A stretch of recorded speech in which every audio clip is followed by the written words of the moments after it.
What is going on, everybody? Antonius the Gamer here with Mykale Smith, back for another episode of the Press Start Select podcast.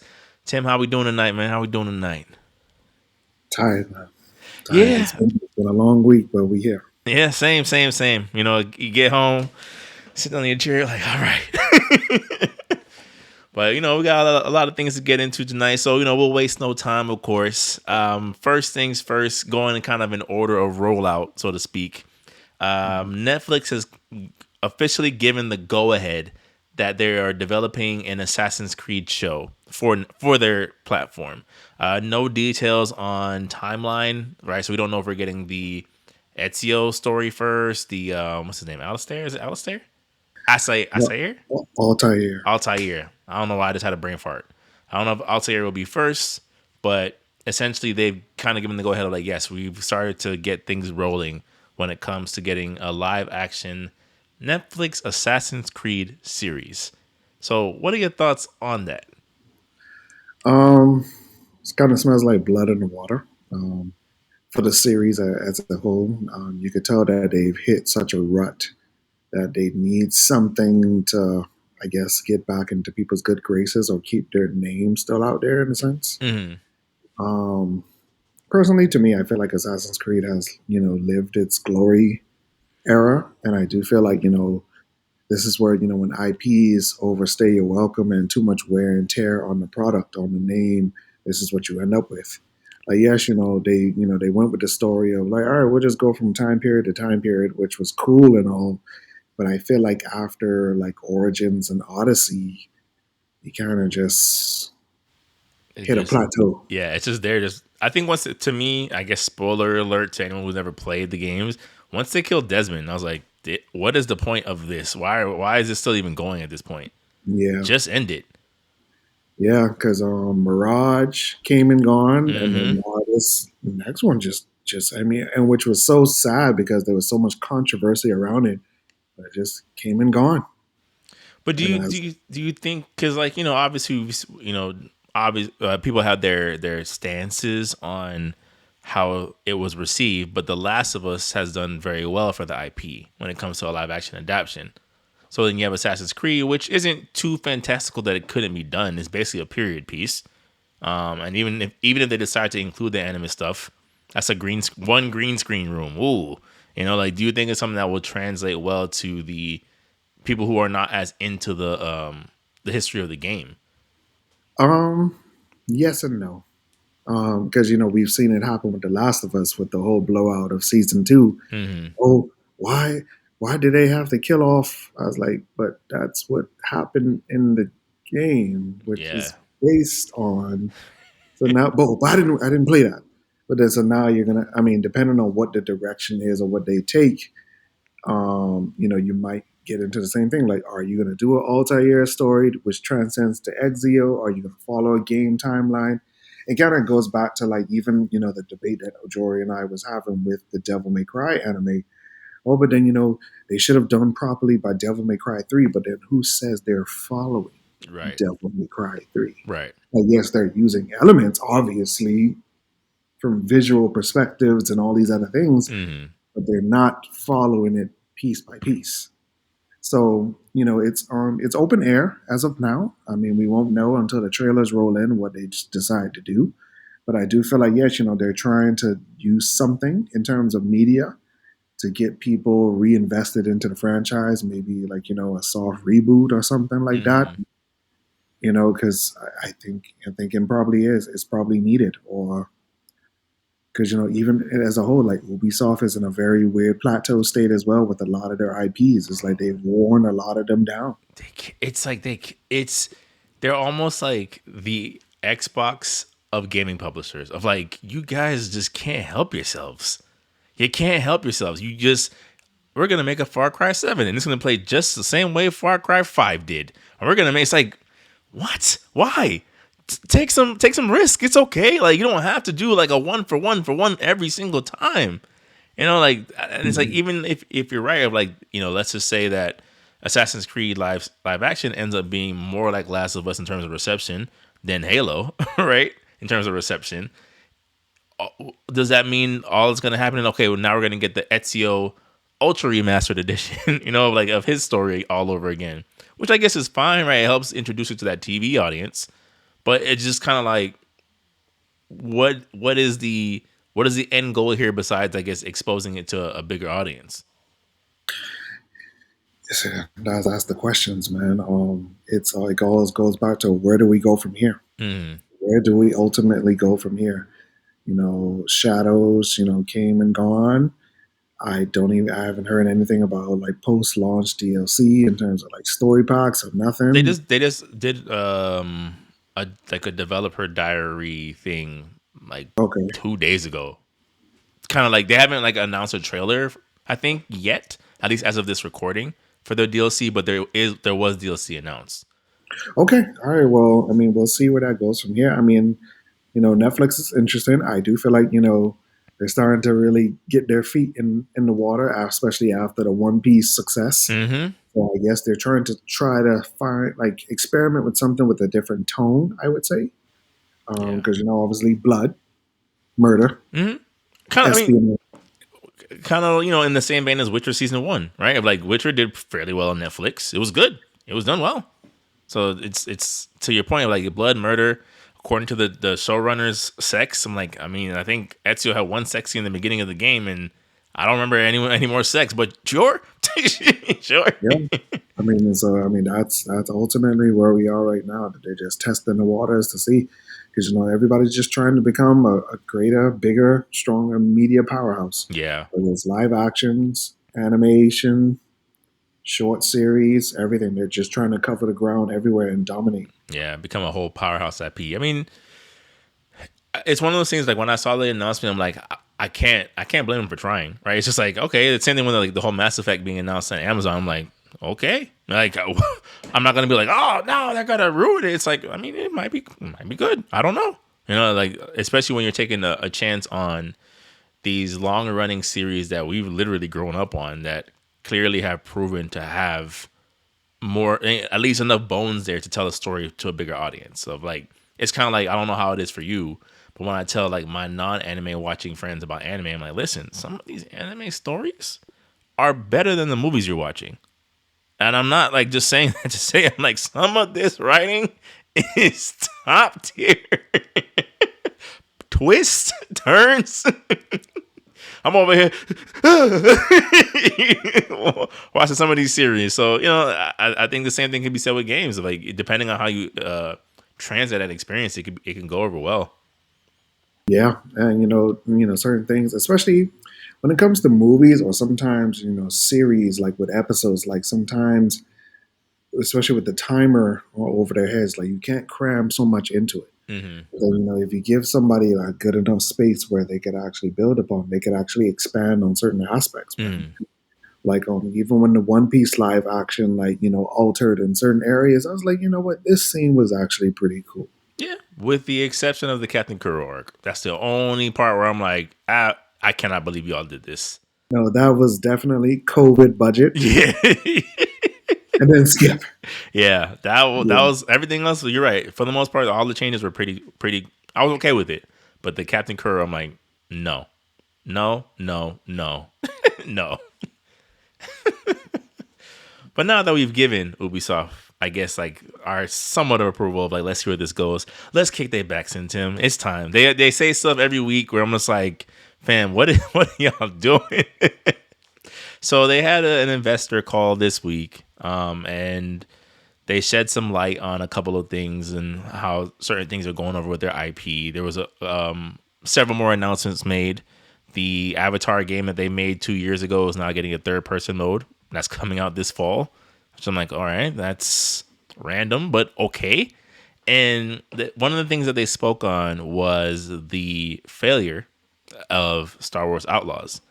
And the phrase that was given was that from their perspective, Star Wars Outlaws didn't do well because the Star Wars IP overall is struggling. that's half and half. Mm-hmm. Um, Star Wars is going through a burnout Mm-hmm. because they're trying to overextend things where to the point where they should just actually be ending them. But that's what happens when you get bought by Disney. Disney wants theme parks. They want plushies. They want everything. Yeah. They want the brand and the signage everywhere. Mm. So you need to milk, get some more milk out the cow. The Clone Wars overly extensions, like we've seen it. Like even Bad Batch, which started off very good, had some good story set pieces, got very lukewarm Mm. towards the ending, is because they realized like there's not much you could really do. Yeah. In terms of Outlaws, like, the story synopsis was cool. It's like, you're a part of the criminal underworld during the time of the Empire. And how do you navigate that? That is actually cool because the Empire is an empire. Like, oh, you're smuggling. What? Yep. How do you get past those things? But it was just, but then you brought in the new Disney Star Wars gimmicks, a cute and cuddly sidekick. How is this protagonist who's barely 5'5" knocking out Cold stormtroopers? clocking Stormtrooper. It And it's not to just say height is a thing, because obviously we've seen characters in Star Wars do amazing things, but then some of those people were aliens yeah. with abilities. But here you have this humanoid person, like it's not believable, man, Mm. and it really is not. And you know, it was just very very lackluster, very very lackluster. It just was not a good game. You had multiple issues at launch, which transferred over time. You had these get rich quick DLC Microtransactions. schemes, Mm-hmm. and it's like, to me, it kind of felt like the Solo of the Star Wars Mm. I games. see what you mean. Like Mm. they're trying to use like some elements of nostalgia, because like, oh yeah, here's a DLC with young Lando Calrissian. Yeah, and you're doing missions for Jabba That the Hutt and that deja vu was mm. starting to kick in. I was like, bro, like y'all, because we saw the trend with the last trilogy. Like, bro, these are just remix stories that you're trying to do. I was like, oh yeah, a young smuggler with that animal sidekick. Mm-hmm. Hmm. Okay, okay. Where have I seen this before? It's just like, yeah, bro. Like there was just some parts that it just was not good, man. And yes, Star Wars, like I said, is going through a burnout.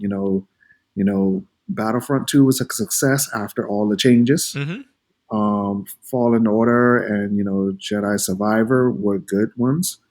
Um, Andor did pretty well. Mm-hmm. Because Andor, stands on its own in terms of just great, excellent writing Yeah. and excellent actors. It's unfortunate that not many people watch season 2.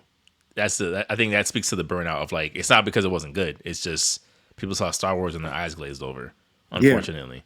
but it's just, yeah, like Star Wars as a whole is just going through a burnout, man. Like they've done so much to the point. It's like, what more can you really do? Like, it's to the point, and then even with certain people, like certain people, still don't really trust after the fallout of the third trilogy. Like it was just not good. Mandalorian brought some new life, and but then now you could tell it's starting to go like the Disney route. Oh yeah, here's a movie with him and his cute Yeah. and cuddly sidekick. I was like, you mean to tell me after this emotional season 3, this is where we go? See, it's one of these things, and it's actually I think one of like 2 topics we're gonna cover tonight where I'm of 2 minds to some degree. Where I'm like, you're absolutely right in everything you said. I do think Star Wars is going through a period of definitely fatigue, right? Definitely exposure fatigue of like, okay, there's clearly not enough quality control, where it's like even the things that are good aren't that good, where it's like, oh, Obi-Wan. Yeah. Then you have like Ahsoka, which was like, this was better, but so it's like you kind of have this thing where like you're not really getting like must watch Star Wars media for the most part. And then when it comes to the games, that's kind of where like I give a little bit of pushback of like, well, this fatigue didn't start last year. Like this fatigue has kind of been around for a while. So it's like you can't say it didn't do well because of the fatigue when Jedi Survivor still sold really, really well. Where Battlefront is putting up record numbers as we speak right now. Like clearly it's like when an IP is that big, it's kind of like with Marvel. It's like, yeah, there's superhero fatigue, quote unquote, to a degree, but when there's enough quality in a product, there's enough of like you built up enough audience that things will still do numbers. And I think it kind of goes back to what you first said of like, I'm with you. I'm like, I just don't think Outlaws have what it takes. Like, I've been seeing all these theories, go around of like, are Star Wars games that don't include a lightsaber holding protagonist doomed to fail. I'm like, I don't think so. I think if you had kind of, like you said, the whole thing of her working in the underbelly of the Federation, I think is a great premise for a plot. It's the mascot thing, not the greatest idea, but you're not gonna get everything you want. But it's just like you didn't give her enough things to be interesting on her own, right? Or even just like interesting encounters of like, does she run into a Jedi during some of her dark trades? Is she chased down by one? Does she run into some of the bounty hunters that are in this universe because she's in these these dark trades and dark dealings? I think there's a lot of things you could have done, a lot of Easter eggs you could have thrown in, a lot of mechanics you could have included. Because like speaking of what we said last part about Ghost Yote, this isn't a trained, honorable person. This is a scavenger who's doing whatever she can. So maybe she gets a blaster from somewhere she's not supposed to for a weapon upgrade. And so, like there's just different things you could do. Finds jet boots. Like just different things you could do to kind of like have your own stamp on it. And I feel like because you weren't able to do copy paste recognizable IP and have it work, now it's Star Wars. Where Star Wars is at. It's like, nah, fam. Nah. Like, and that's why I said with Ubisoft, it's just like they're getting to a point where it's like I'm starting to have personally less and less empathy for how that company's going to play out in 4 to 5 years. Of like, if you tell me by 2030, Tencent has bought them out completely, we ain't getting no more Assassin's Creed, no more. I'm like, well, it was. You can only point at the mirror. You know what I'm saying? Like, I'm like, it was no one's fault but their own. Of like, fam, like, what did you expect? Look at the things that they've been saying and doing. People people who are asking you to find a way to offline your game so they don't end up like the crew, and you're telling us, yeah, no, nah, that's too much work. It's like, it's too much work to have an offline mode in the game? What? We think that our player base really find a lot of fun out of microtransactions. It's like, what's fun about buying a full price game and then finding out that the best features are behind another paywall? How is that? What's fun? What is fun about it? Yeah. Oh my goodness. It's I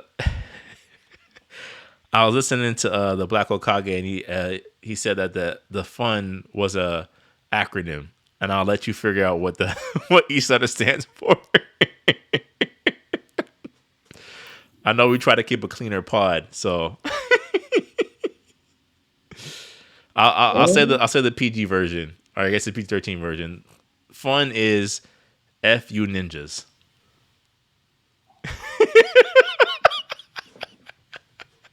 Fun, aren't we having fun? Okay. Right? I'm like, yeah. So yeah, I just wanted to get your opinion on that, because to me, I'm like, we're seeing more and more, especially this year, we're just seeing more and more. We're like, we thought Randy Pitchford was bad when it came to the Borderlands rollout. It's like, no, he is just one of many of these CEOs of the people in these companies who are completely, they don't even check the AI synopsis of what fans are requesting in their games. It's just like, you guys don't know what you're talking about. Here's what we're doing. Like, just be content and buy, and be glad that we have it out there and for you guys to purchase.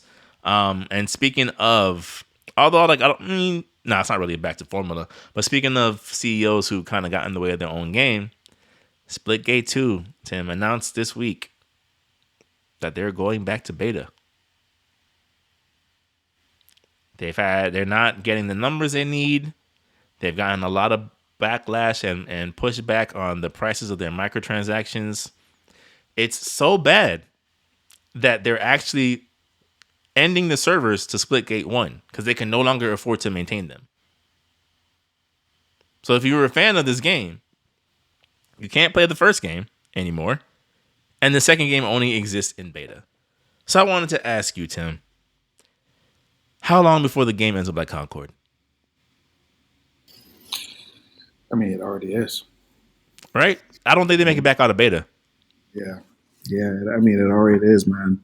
Because like, we're seeing it, man. There's a fatigue in this area. Mm-hmm. There's a fatigue. There's a very high risk downfall versus reward. And we're seeing it now because, bro, they're all just carbon copies of each other. Arenas, guns, colored palette costumes, Mm-hmm. just enough so we could sell you more Right. costumes. Their Like, best looking costumes are behind a paywall. Surprise, surprise. yeah, like with certain ones they work because everybody's trying to compete with Marvel rivals now in terms of popularity. But bro, like this realm is oversaturated, man. Mm-hmm. It's oversaturated. Like people want actual adventures again. Like I get it.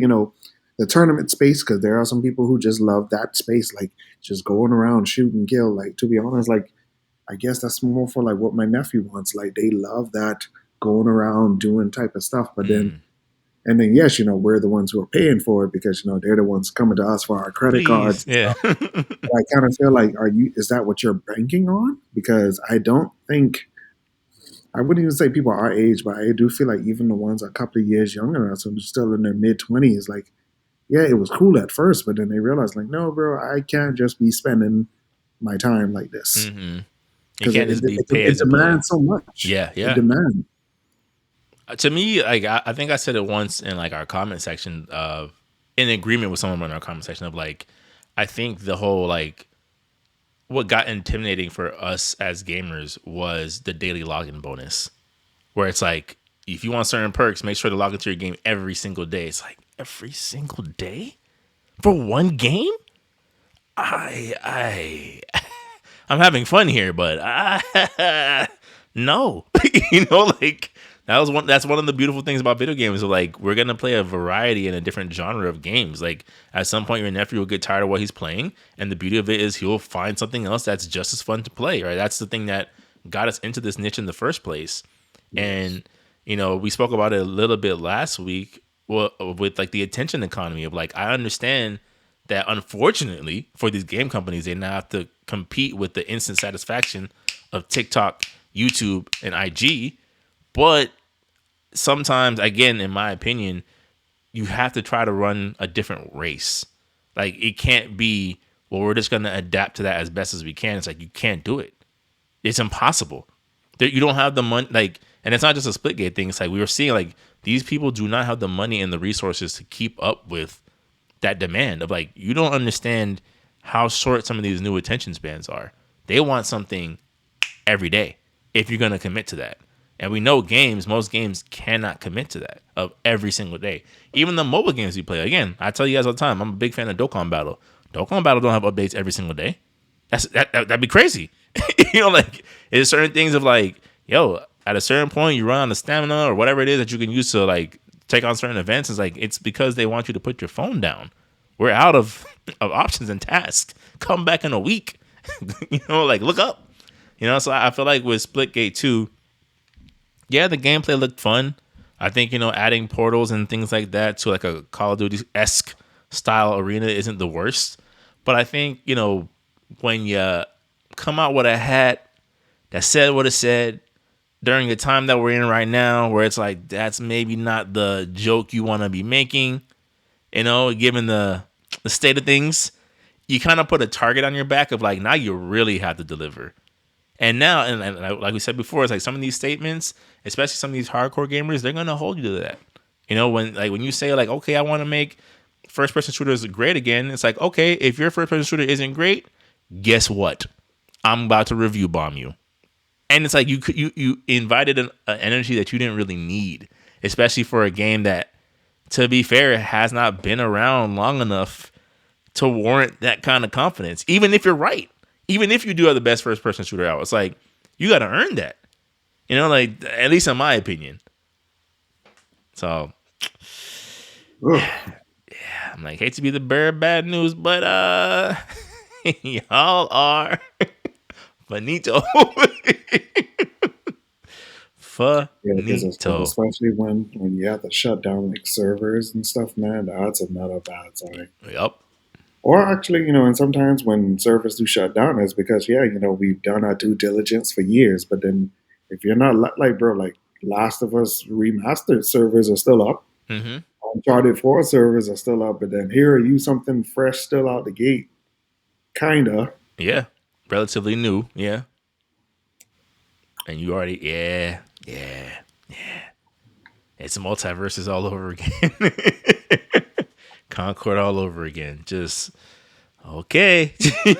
Well, multiverses, that was just WB. Oh yeah, horrible mismanagement. But again, going but how I started off this topic of like we're seeing example after example after example of like, oh, none of y'all know what y'all doing up there.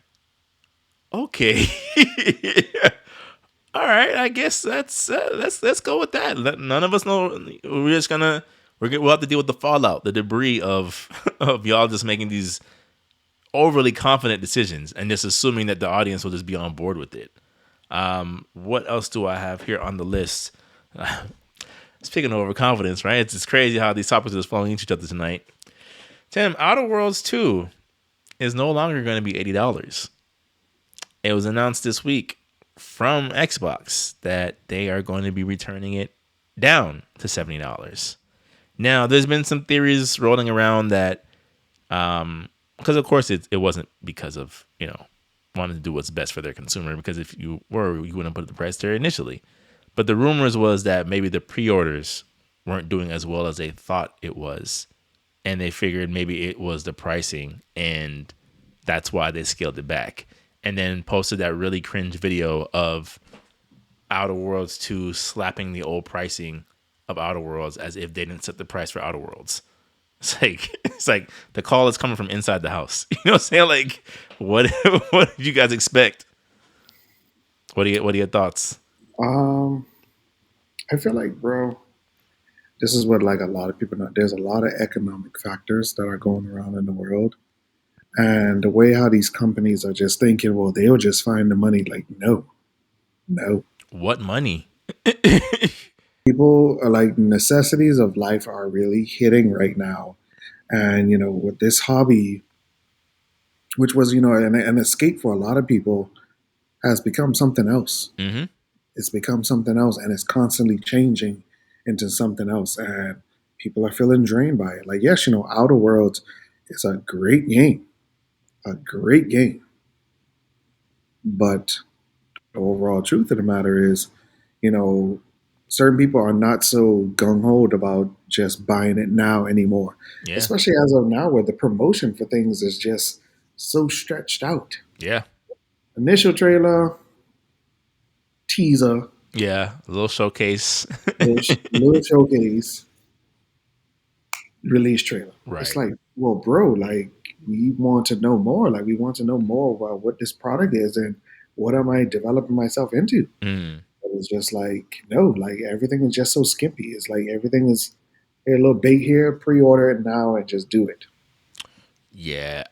It's like where's the marketing of your product? Yeah. Because after that Xbox showcase, I haven't seen anything about this at all. This is true. It makes me wonder if, I mean, I don't even think it's really an if of, Jory has said this many times of he feels like it's the wrong people that are getting into the, like, there's the wrong people with their eyes on the gaming market of like certain rollouts that would have worked for other forms of entertainment don't translate to this particular hobby. It's like, you can't expect, like, again, I always use movies or music as an example. You can maybe, off the strength, not even maybe, right? When we were growing up, you watch Batman Begins, you watch The Dark Knight. Even though, in my mind, I'm like, I don't know if Bane's going to work in this realistic setting, I'm going to go see The Dark Knight Rises because you've gone 2 for 2. So off the strength of your name, off the strength of the property, I will be there in that theater. I think taking that same thought process when it applies to games is like, that doesn't, to your point, like it doesn't work anymore. Even when the game is great. Like we've seen great games that are sequels where it's like they had to almost like release the numbers of like, no, Red Dead Redemption 2 did amazingly well. The whole thing of like, oh, well, we don't like Dutch as much as Dutch. It's like, no. Not Dutch. Arthur. We don't like Arthur as much as what's his face from the first one. Blanking. But let's just say Arthur versus who? John Marston. John Marston. Right? We like John Marston better. It's like, I mean, that could be true, but seems enough for y'all to enjoy this game anyway, right? So it's like, I think with games, it's like there is this delicate dance you have to do with your buying audience, especially like you said in times like this of like you're asking a lot these days. It's not games are no longer in a space of disposable income for most. Where it's like it's no longer, oh, I bought one or two games because I have a very limited things of what I enjoy. It's like, no, I bought one or two games because that's all I can afford. Like I'm somebody who will play a 7, right, out of 10. But in this economy, with the way my pockets are currently looking, I'm like that Metrovania Pac-Man game. I'm like, that's getting 74s out of 100. I'm like, I might have to wait because I can't spend full price on a pretty good game. Like, it has to be a must play where like looking at my checking account, like I think that's the thing that this whole idea of like, well, the money's out there somewhere. It's like, but it's not. It's not. And every day and every week we see an example of like it's not. It's not. There's people are cutting back and tightening their belts more than before. Most people are swiping credit cards, are on some type of payment plan for most of their bills and expenses. Like, you think that raising the price for a game that, like you said, even though Outer Worlds is good, it's like Mario Kart World from the Nintendo enthusiasts' mouths are saying is not worth $80. You know what I'm saying? So it's like the one example y'all have of $80 game is already being questioned. And you can't deny that Mario Kart World is at least very polished. Whether it's worth it or not, it's a different thing entirely.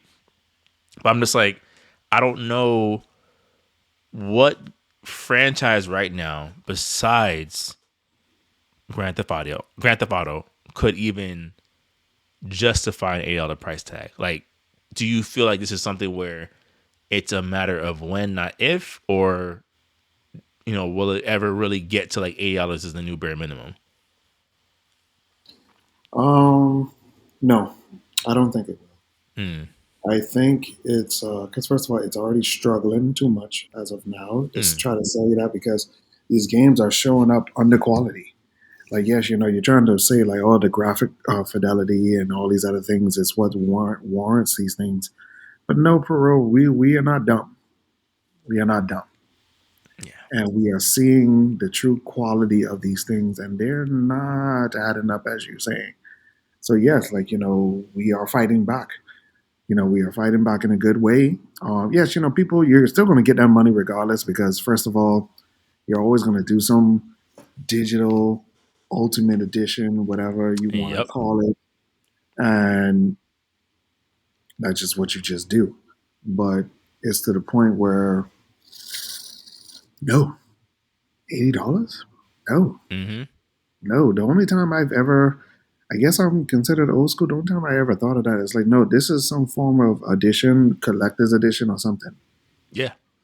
Like a base type. No. Yeah. Absolutely not. Yeah, I'm with you. The only time I've ever spent more than base price on a game was for the Final Fantasy VII Remake and Rebirth because it was a deluxe edition. It came with a soundtrack. It came with the art booklet. It came it came with all these things. I'm like, I love I'm invested. Like, if I'm gonna spend big, it'll be on this game, and that's it.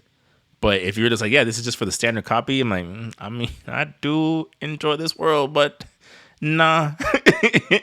Not to the degree that you think. Yeah, I'm like, the cutscenes are going to hit just as hard on YouTube. I promise you, for the free. And the mid-roll ad that can stop me. Like, I will see it through. See it through. That is very true. I will see it through, man. Yeah. And that's what they're not understanding. They're definitely not understanding. And then they're trying to force it on you in a way. Because they think of like, oh, yeah, but then, more money would just solve the problems that we have in the industry. No, it doesn't. Because last time I checked, even now as you're making more money than you've ever had before, I'm still seeing the same thing impacting the lives of your employees. Yep. The math ain't mathing, bro. It's literally like, how are game of the year companies still laying off people? Yeah. Massive cutbacks, massive layoffs. We had to trim this team. This is getting delayed. It's like, what? How? And like, you do your research, I do my research, Jory does his research of like, we're seeing all these videos of like these companies are still turning record profits. Right? It's like they wouldn't be releasing games at this clip if sales were down. Sales are up, but it's just almost like it's like, is it not like? Well, I can't even say is it not enough. We know it's not enough. It's never enough, right? That's the whole point of corporate greed. But it's to a point of like you're literally almost like cannibalizing yourself and your livelihood to try to turn another dollar. And it's like it's Cannibalize. That's a good word. yeah, it's like you're You're literally eating cannibalizing the yourself to industry. try to make another dollar. And it's like it's not gonna end well for For anybody. anybody. Anybody, yeah. Like that game crash out, the industry game crash out, I think is like it's we kind of teeter back and forth of like I don't know how much longer, like you said many times on the pod of like what is a AAA game these days? We don't know. We don't know. The lines have been blurred. Yeah. Is it based off of budget? Is it based off of graphical fidelity? Is it based off of team? Like what is it? What is considered of like Longevity. right? Because I'm like you have Longevity then. Oh, but then live service. right. It should be a AAA project by default. But yeah, I mean it's like you got Game of the Year winner last year, Astrobot. I don't want to consider Astrobot a AAA game. Clear Obscure Expedition 33 is going to be a Game of the Year contender. It was made by a small. It's a double A game, for a fact. So it's like, what is a AAA? What is a must play game in this current gaming ecosystem?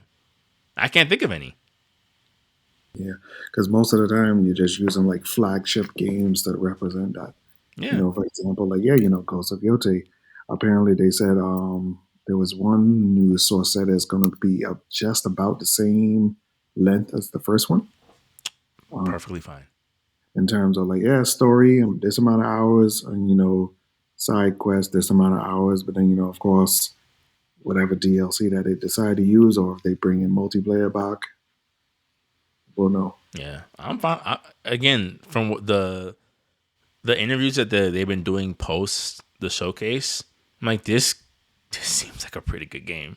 Like I feel like I'll probably get my money's worth in terms of you fix the things I didn't really like about the first game in terms of mechanics and definitely repetition and side quests.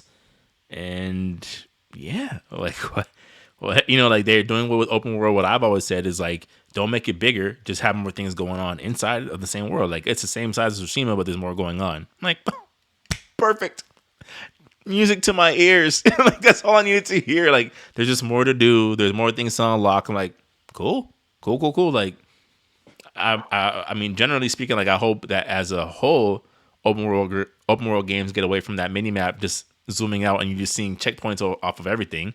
That gets a little exhausting, but I'll take a win when I can, right? But I'm like, that's the AAA game of like, okay, I will put that in that category. Some of these other ones, I'm like, I just don't know. Like this game that just came out this week, Wu Chang Fallen Feathers, made by a Chinese company. Is that a AAA game? I have no idea. It looks good. Seems to play good. It's getting fairly good reviews outside of the PC release. It's just like, what is this? Like, do I throw it into the category of like, let me try to look for it on the sale? Like, I just don't know. So that is, unless you have any more thoughts on Outer Worlds, I was like, that's interesting that they. I hope it does well. It's one of those franchises that like makes you wonder. And it's a very good, sci-fi in outer space intergalactic type of game. I just really hope it does well. I'm really hopeful it does well. The first one was pretty good. Yeah, I think with good PR they'll be fine, right? I think if they're like, if they can spin this into this was an Xbox decision at first, not a us decision, I think they can bounce back okay in terms of like public reception. But as like everything else, time will tell. It was like I just don't like this trend of studios paying for the decisions of the parent company. Yep. Because like you went out your way to acquire them, but they just did what they do best. But then some of your decisions is what influenced the downfall. The downfall. And now they're closed, and you still have your job. Yeah, I don't like that one. In fact, you got a bonus. What? It's like, hold on. I don't like that whatsoever. Yeah. Yeah, again, it goes back to the word cannibalization. Like you are literally eating the things that make you run and suffering none of the consequences. But at some point, let them eat cake. It's like, all right, we gonna eat cake. All right, you will see. It's gonna be the story of Marie Antoinette all over again. All right, yeah, that's what's up. It's gonna get to a point of, I think, to project. I think we are gonna get to a point of more independent studios than ever before. Of like, we're not doing these. We're not letting you acquire us. That's not even on the table. However, you can hire us to produce, kind of like the whole second party situation that Sony does a lot of the times. Like, you can hire us to make a game for your console, but we are not letting you buy us. I don't necessarily see a world where Arc System Works allows Sony to purchase them after Tokon Fighting Souls comes out. Why? Mm. Yeah, because like, why do you need to have ownership? Mm-hmm. 'Cause, like, I was rooting for PlayStation, when they assembled the studios for PlayStation Studios, but after the recent things, it's just like, what was really the purpose of all of this on both sides? Like, I get it, people love the exclusives, yes, because Nintendo has theirs, but I just want to see, like, these studios thrive, man. Mm-hmm. You created this ecosystem to deliver a very a certain level of experience, but then all we've just most of I mean, we've got some good ones. Yeah. I'll recognize that, but the bad ones are starting to creep up a little bit more. Right. And Delay that was this. This is this. It's like, oh my gosh. Like, don't worry, guys. We're still coming out with what was the game? Fair Games. Like, keep it. Keep it, please. We're fine. We're fine. Keep it. Announce something else way more interesting, please. I beg. um, but speaking of interesting announcements or potential announcements, there was an interview done with Cory Barlog. For those who don't know, Cory Barlog is the one who worked on the God of War 4, technically, and assisted with Ragnarok. And there's been rumors going around for years that he's been working on his next game. People assumed it to be an original IP, and he offered a level of clarification saying that it's gonna feel like an original IP, but not necessarily gonna be an original IP. Right? So I'm like, okay, that's not necessarily a bad thing. So you start listening to more of it, and I heard most of the breakdown on Kind of Funny Games, and they were saying, or they proposed this idea, which I wanted to run by you and kind of get your thoughts on, of what if it's a new God of War game, but from the perspective of a different pantheon. So because we know Kratos is in his benevolent Norse god protector mode, let's just say the gods of Egypt have heard about the horrors he put Greece through and the horrors he put Norse mythology through, and they're like, we got to go get him before he gets us. So now you're playing as Anubis, or playing as Horus, or playing as Ra. leave it alone. Leave it alone. They can't. Tim, Listen, God of War is the most profitable no, gaming IP they have right now. It's no, not going to because get left alone. they keep bringing this topic back up. Because I get it, people have this obsession, like, oh yeah, we just need to hop from one thing to like, no. When you go into that leapfrog mode, that's when you water it out. I feel, Greek, Norse, because even in the streets, Greek and Norse has always had that rivalry. We Mm. even see it in Marvel when you saw when Odin mentioned, when Zeus mentioned Odin, he's like, oh, Mm-hmm. ugh. Like, it, just leave it alone, man. And I feel like in terms of new IPs, all right, if you want to do a game that's based in a new pantheon, give us a real adventure. Because one thing when you realize when you read all these pantheon like things, you know, hey, there's a particular protagonist who might be, yes, a demigod, but they go on adventures. They go on adventures. They go on quests. It does not have to be a massive slaughter of gods and the fallout of that. Like, yes, like, because to be honest, you can't even say Egypt because Kratos already went to Egypt. When you understand there's a canon Mm. prequel comic of what happened after Greece. connecting over to Norse, and he went to Egypt briefly. But in, Briefly. but in the era of retcon. Nah, bro. Because first of all, that's a recipe for a disaster, bro. Because once you start doing that too much of a leapfrog stuff, that's where it gets so messy, and then you don't know where you are right now. Because first of all, God of War Ascension is a prime example. Hmm. You do too much. Yeah. That was When you do definitely too a much, spinning the wheels of the game of like, when did this yeah. happen? I mean, graphically it was beautiful, but the story was just very hollow, Hmm. very hollow. Even the connecting piece of how it all connects, I was like, when I finished, I was like, bro, that's it. Yeah, like this I did took all of place that just for that tiny, yeah. tiny, tiny This speck. happened before he went out to Ares? What? It's like, bro, like that was just a waste, and they had to come back from that, Hmm. and they did. He came back very strong, and that's where I kind of feel like, when you came to the North Mythology, you had a focus. We're not doing another trilogy. We're doing a one and done. You went to therapy. You gave it to us for free. That was cool. Hmm. That was cool. Just end it right there. Like I said, man, if you want to explore different other mythologies, you could do that. But you don't have to use the same story synopsis or have any connection to him. Give us new characters, man. Give us somebody new. Give us like even in certain like mythologies, they have like heroes who went out on adventures. Like let's see these things fleshed out in a way. They do. I just think it gets tricky, right? And the only reason why I think it gets tricky is because, let's say you do want to do a new Pantheon, you can't go too obscure because then people are not going to care, right? So I'm like, technically, your three best bets, of course, would be Egypt, Japan, and China. Maybe No, Hindu. but then you also got to make it historically make sense. Oh yeah, well yeah, Because especially if you're understanding time periods, yeah, the reason why he was able to get to North because the access points. yeah. But then people's like, oh, but then he go to South America, like South America, No, really? no, he's not. He's not going to South America. Japan, really? I mean, again, Japan maybe. Because again, you No, have to go with something that's gonna people are gonna recognize. So like if Japan, you're gonna hear the words Susanoo, Izanami, Amaterasu, and be like, oh, I know these words. Like it's there's certain triggers that you have to have.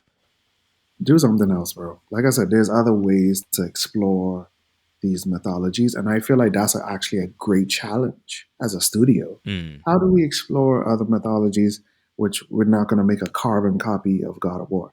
Because, and this is where I'm saying, like in terms of these, we're seeing the active burnout of all of these series. Some of these things really need to end right now. Mm.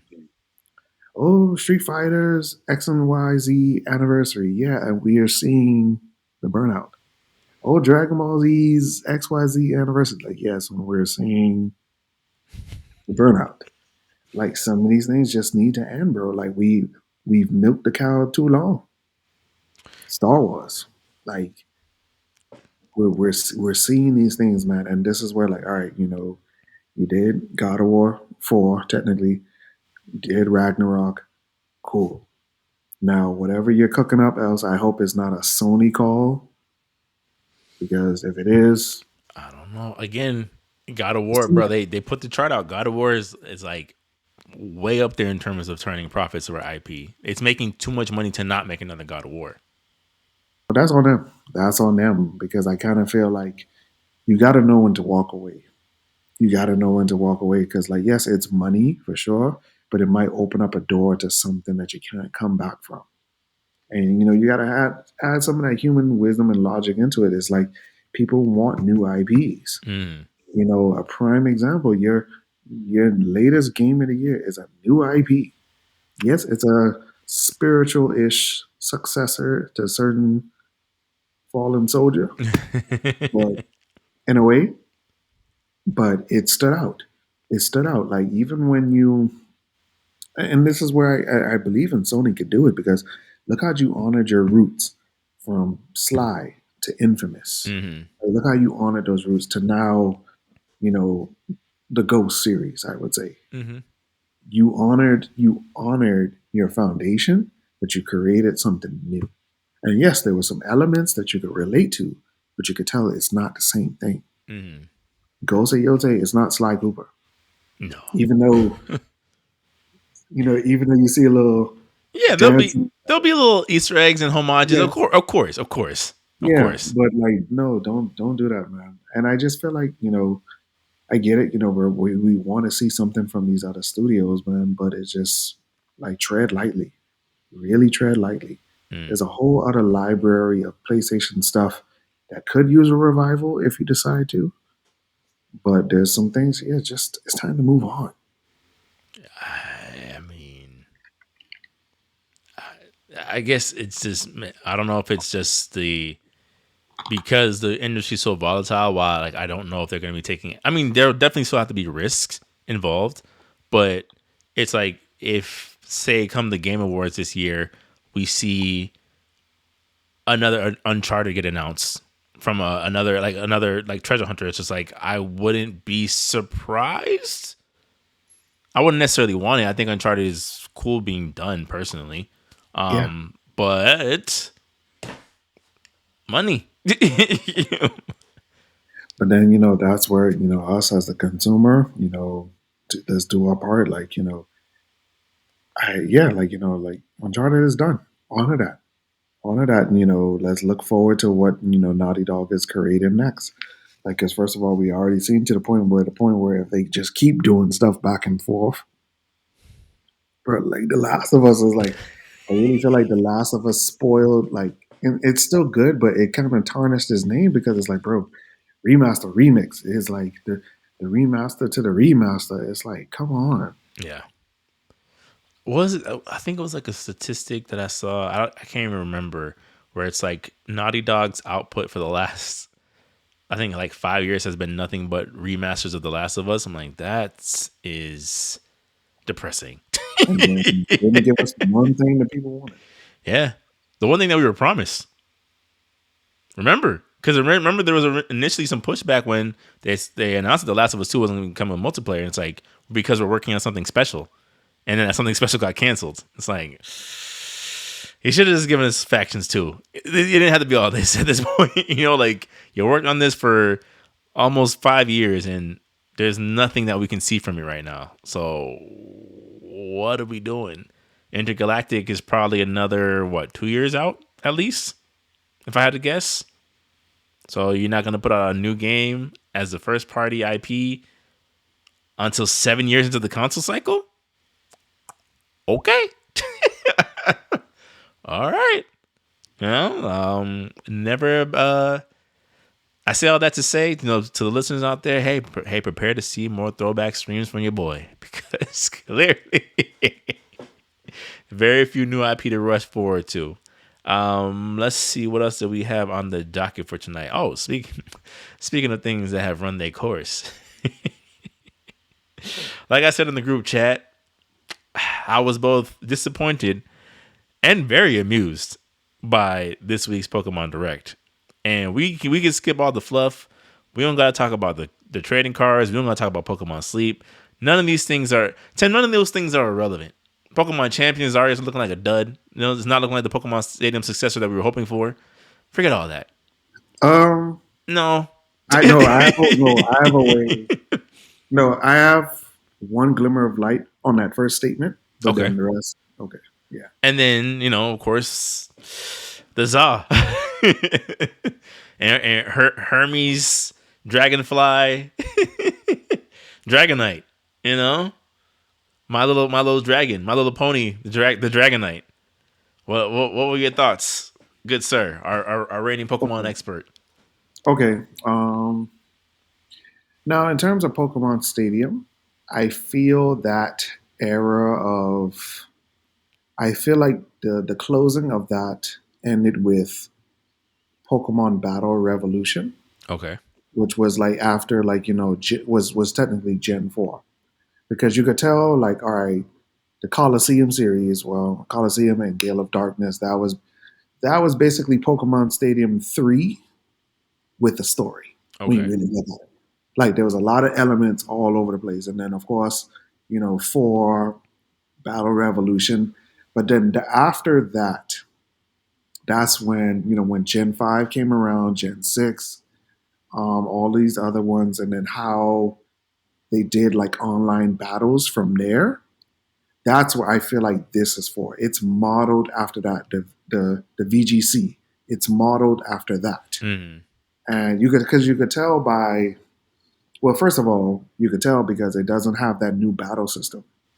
That No. new battle system Mm-mm. where the Xenoblade is that, we looking at each other, hyper beam, Yep. boom, dead. Cameras just panning Uh, 360 in between turns. there's some depth to it. My only fear with that is how Oh, Pokemon, oh because no. because Ain't no I fair. It's a guarantee. I because that's what a lot of people are worried about. It's like, oh yeah, they're showing us all the glamour, but they ain't really talking about that. Uh, What's going to be hidden behind the dollar?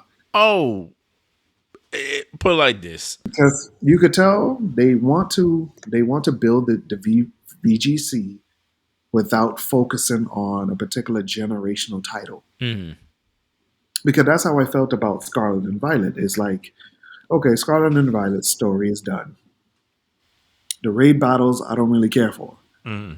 But you see a lot of people are still into the online battles. But then where do you go from there? And then after the success of Pokemon Home, Pokemon Unite especially, where that competitive nature is still there, like they want something where, okay, here is a base platform that's, cross between our Nintendo stuff and your phone that, no matter what generation we're in, you could play these Pokemon because it connects to Pokemon Home. Mm-hmm. So you're able to like, when you download and upload your Pokemon over there, you could just transfer them over to there. So that means you've already covered ground for multiple generations in the future. So I do see like they're trying to build a home base of where we could take online battling from there. Now, yes, the roots are Pokemon Stadium. It started from there, but you saw the level of progression that it went from there. Now, yes, Pokemon Stadium is a gem because what I always remember from Pokemon Stadium, and this is what people still say to this day, is the animations on Yeah. the Pokemon's face. I remember one time when you see a certain Pokemon faint, and it's like, and Mm-hmm. Collapse. Yeah. it's like that is so real. And then it's just like, yeah, I would love to see something of that again. Hopefully, we'll get that someday. But then this is just something to cover the bases, and they need another money printer, bro. Yeah. They To need another. me, what I was gonna say, to your point about the whole money thing, especially with the money thing, um, I don't know if you're familiar, but Yu-Gi-Oh has this game called Yu-Gi-Oh Master Duel, and it's set up essentially the same way. You can play it on your phone, you can play it on your console, you can play it on the Switch, on the go, and it's ties into the same thing, right? The competitive side of like, I activate my trap card, you fool, type thing, type energy, but it's set up in a way of like, man, this would be fire if you guys release this as a standalone console game, but they won't because they're making so much money. So it kind of hits two checkpoints of like, you're getting the nostalgia of the thing that you remembered and the thing you liked, but they're also making buku dollars because this is the only way you can get it now. So when I see that, I'm like, this is their I, version of Master Duel. Yeah, like, I invest. mm-hmm, That's exactly what it is, bro. Because the moment, even when I saw some of the battle mechanics, it's like, okay, they have Terastal, they have Mega Evolution. mm-hmm, So it's like, okay, so you are, because especially since they're also focusing on the last two latest gimmicks, mm-hmm, which was Terastal, and then they're bringing Mega Evolution back. mm-hmm, So like, I was like, so where's Dynamax, Gigantamax? But mm-hmm. then it's like, but then some people don't think that it's actually coming back. Now we'll see what happens. Um, but yeah, and then to get to the other one,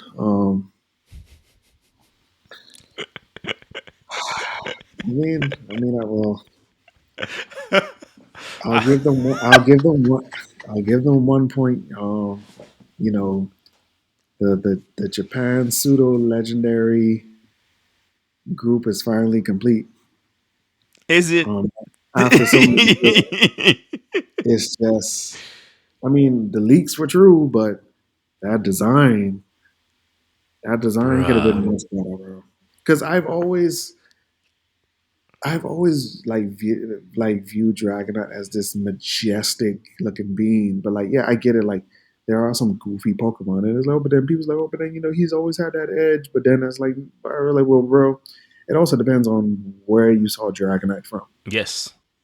Because to be honest, bro, like I always view Dragonite from the manga red, blue, and yellow era of gaming. Like, no, this was a monster. Mm-hmm. This was a monster. This is a monster that will blast you into oblivion Mm-hmm. if you did not have the proper ice Pokemon on your team. Mm-hmm. If you did not one hit KO this monster with Ice Beam, you are in trouble. Yeah. Yeah. All right, I get the whole Hermes aspect. It's always been there, but it's just like, bro, like this was a little campy. Like, so you shrink his wings Bro. and give him like wings. So, oh, he flies faster because now he has wings on his head. Like, you're taking certain aspects a little bit too literal. Now there were some art styles that came out later. Like, there were some silhouettes. Excuse me. I was like, oh, this actually makes him look a little cool. But then when I look at the animation, because I get it, maybe it might grow on me later when if they hire the right artist and maybe the animation style changes, or maybe one day they might bless us with another Pokemon Evolutions Origins, and we see it happen, and the animation style is phenomenal and whatever. But this animation and this Nintendo Switch One, Switch Two, like this, it's like, bro, this is what we came all this way for that. They need to do what they did when Mewtwo's Mega Evolution got Backlash and make him another one. That's what happened. I'm not sure if that's what happened, but I feel like that's what happened. It wasn't like with Charizard where it's like he's just so cool we're gonna do it twice. I feel like No, but I think that's what the reason was. I mean, well, because yeah, like Mewtwo's from what outside looking in, I don't think Mewtwo's first iteration of his Mega Evolution was as well received. no, but they were announced the same time, just like how Charizard X and Mm. Y. Yeah, like, but then that's another thing. Like, Pokemon also fumbled the story. Like, how did Mewtwo, a Pokemon that was created after Mega Evolution, Have a Mega Evolution, yeah. have a Mega Evolution? Now, They need a Dragonite X and Y, bro. Hermes Dragonite's not gonna get it done, bro. It's not. I get it. Because my memory of him is Pokemon the first movie, where it's like he was the one trusted by Mewtwo to deliver the message. I get it. You're the messenger of the gods, literally, like Hermes. I get it. But you were also that dude when it came to the original 150. Like, you weren't quite the legendary birds, but you were right there. like you were like solidified in terms of like whenever someone thinks of Pokemon, thinks of Dragonite, it's like, yeah, man, Dragonite, Dratini, Dragonair, you're like, Dragonite. It's like, because what they're saying is like, due to this Mega Evolution, it took on more attributes of like its previous evolution. Because like, yeah, because when you look at it, Dragonair did have Hermes like feathers on the side of that's his head. fine, yeah. But then this one is just like, It's trash, Tim. You can say it. Just say it.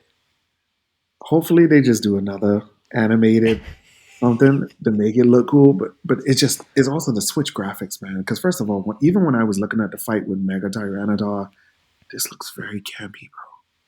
They all do.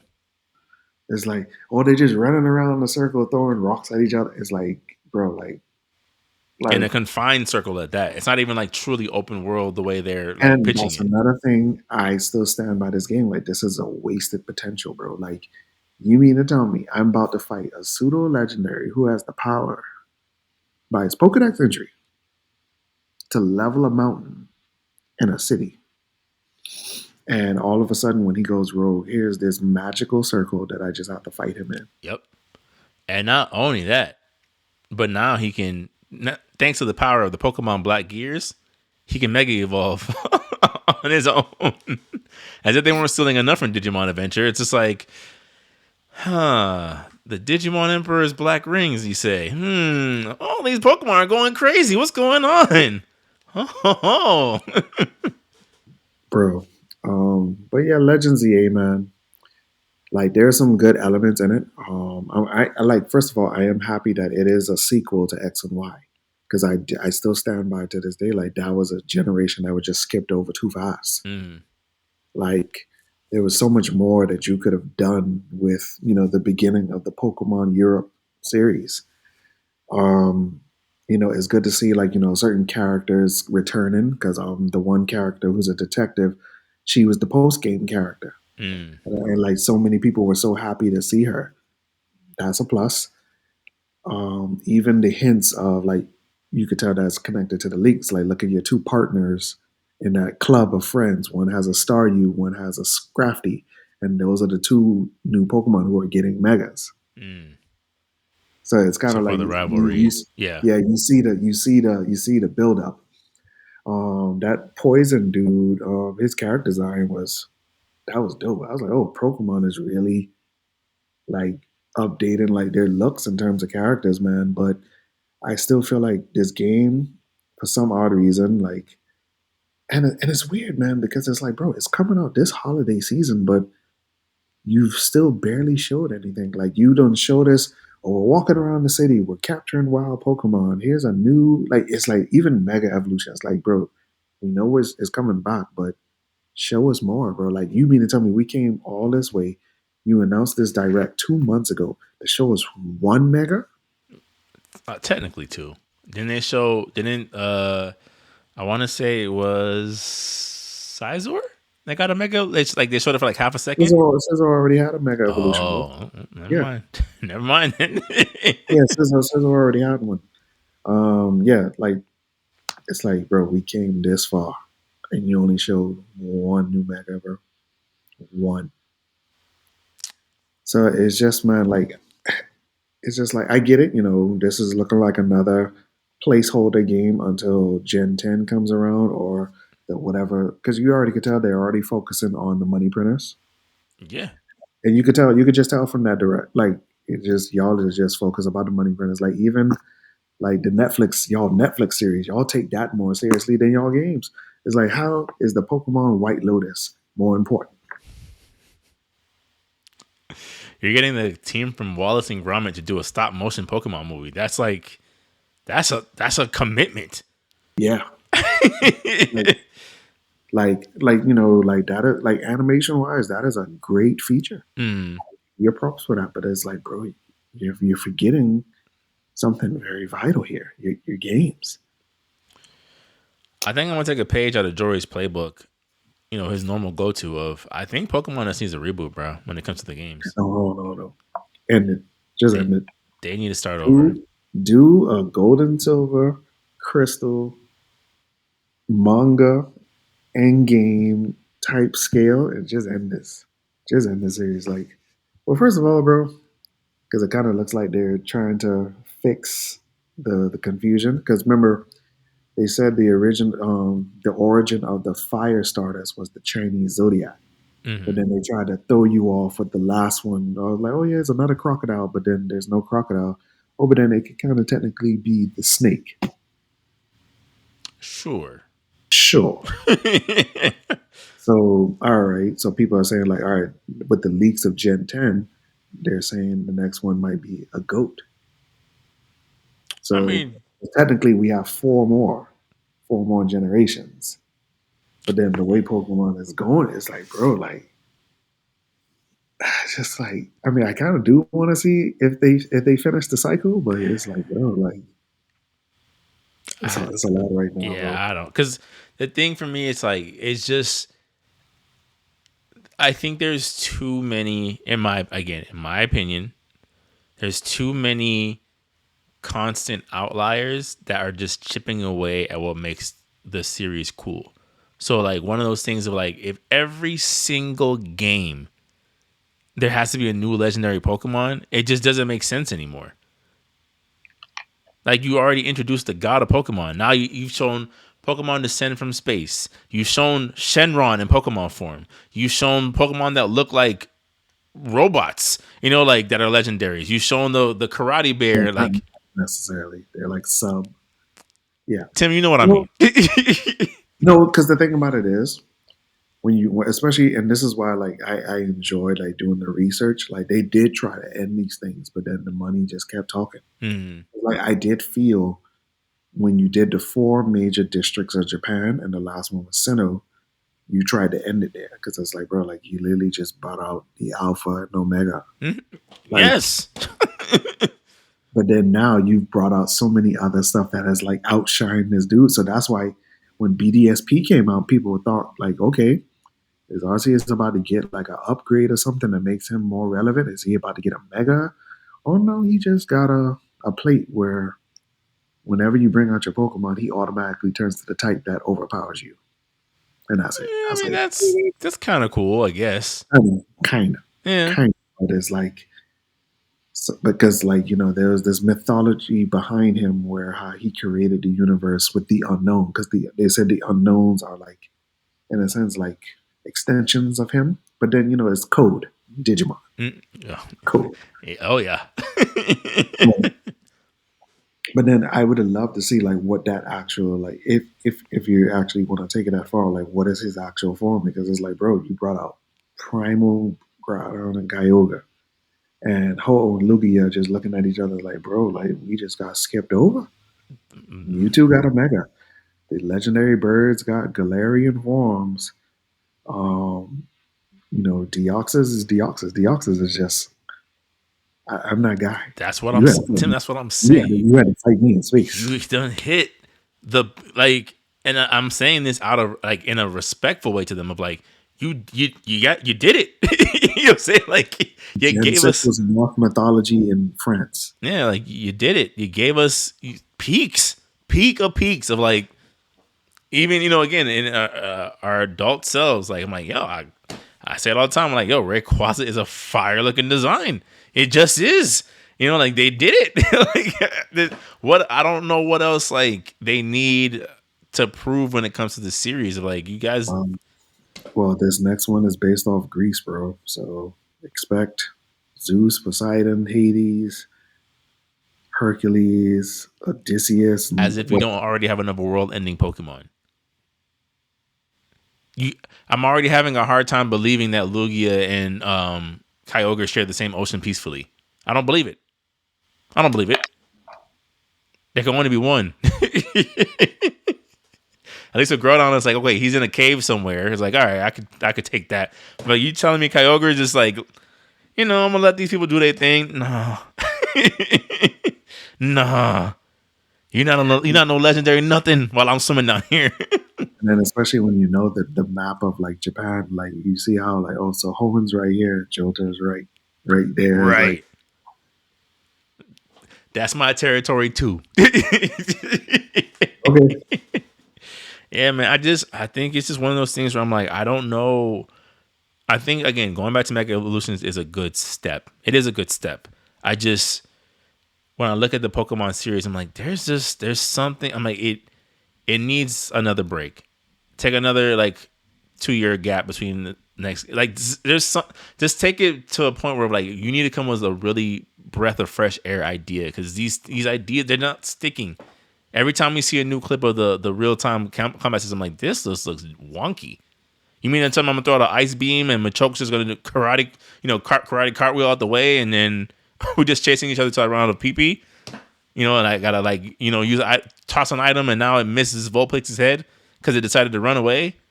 No, like I'm like I just don't know. I don't know what it's like. It's just missing something. That's all it is. Like there's something of like. I think they should go back to the era of spin-offs, like the Pokemon Ranger, the Pokemon, the ones where you actually was playing as the Pokemon, but it's like an adventure story. Oh, the secret dungeon. Yeah, Whatever. like people enjoy those, bro. Mm-hmm. People enjoy those, man. Like I said, bro, like the Bloodborne era Pokemon, Pokemon Coliseum, XD, like those are very beloved titles to people, bro. Mm-hmm. Like you gave us Pokemon Stadium with an actual story. in a different region with no ties to the rest. Like it was just like we just did this and here it is. Enjoy it. Because it looks like the traditional formula is starting to weigh down, man. Yeah. Like It even just in terms of the anime, you don't even know what to do. yeah. You don't. It's I'm starting to see a lot more parallels with that and Yu-Gi-Oh! Of like Yu-Gi-Oh! Right now doesn't have anime. Right now, Yu-Gi-Oh! Instead of doing an anime, they're starting to animate the lore behind some of these cards, which is cool.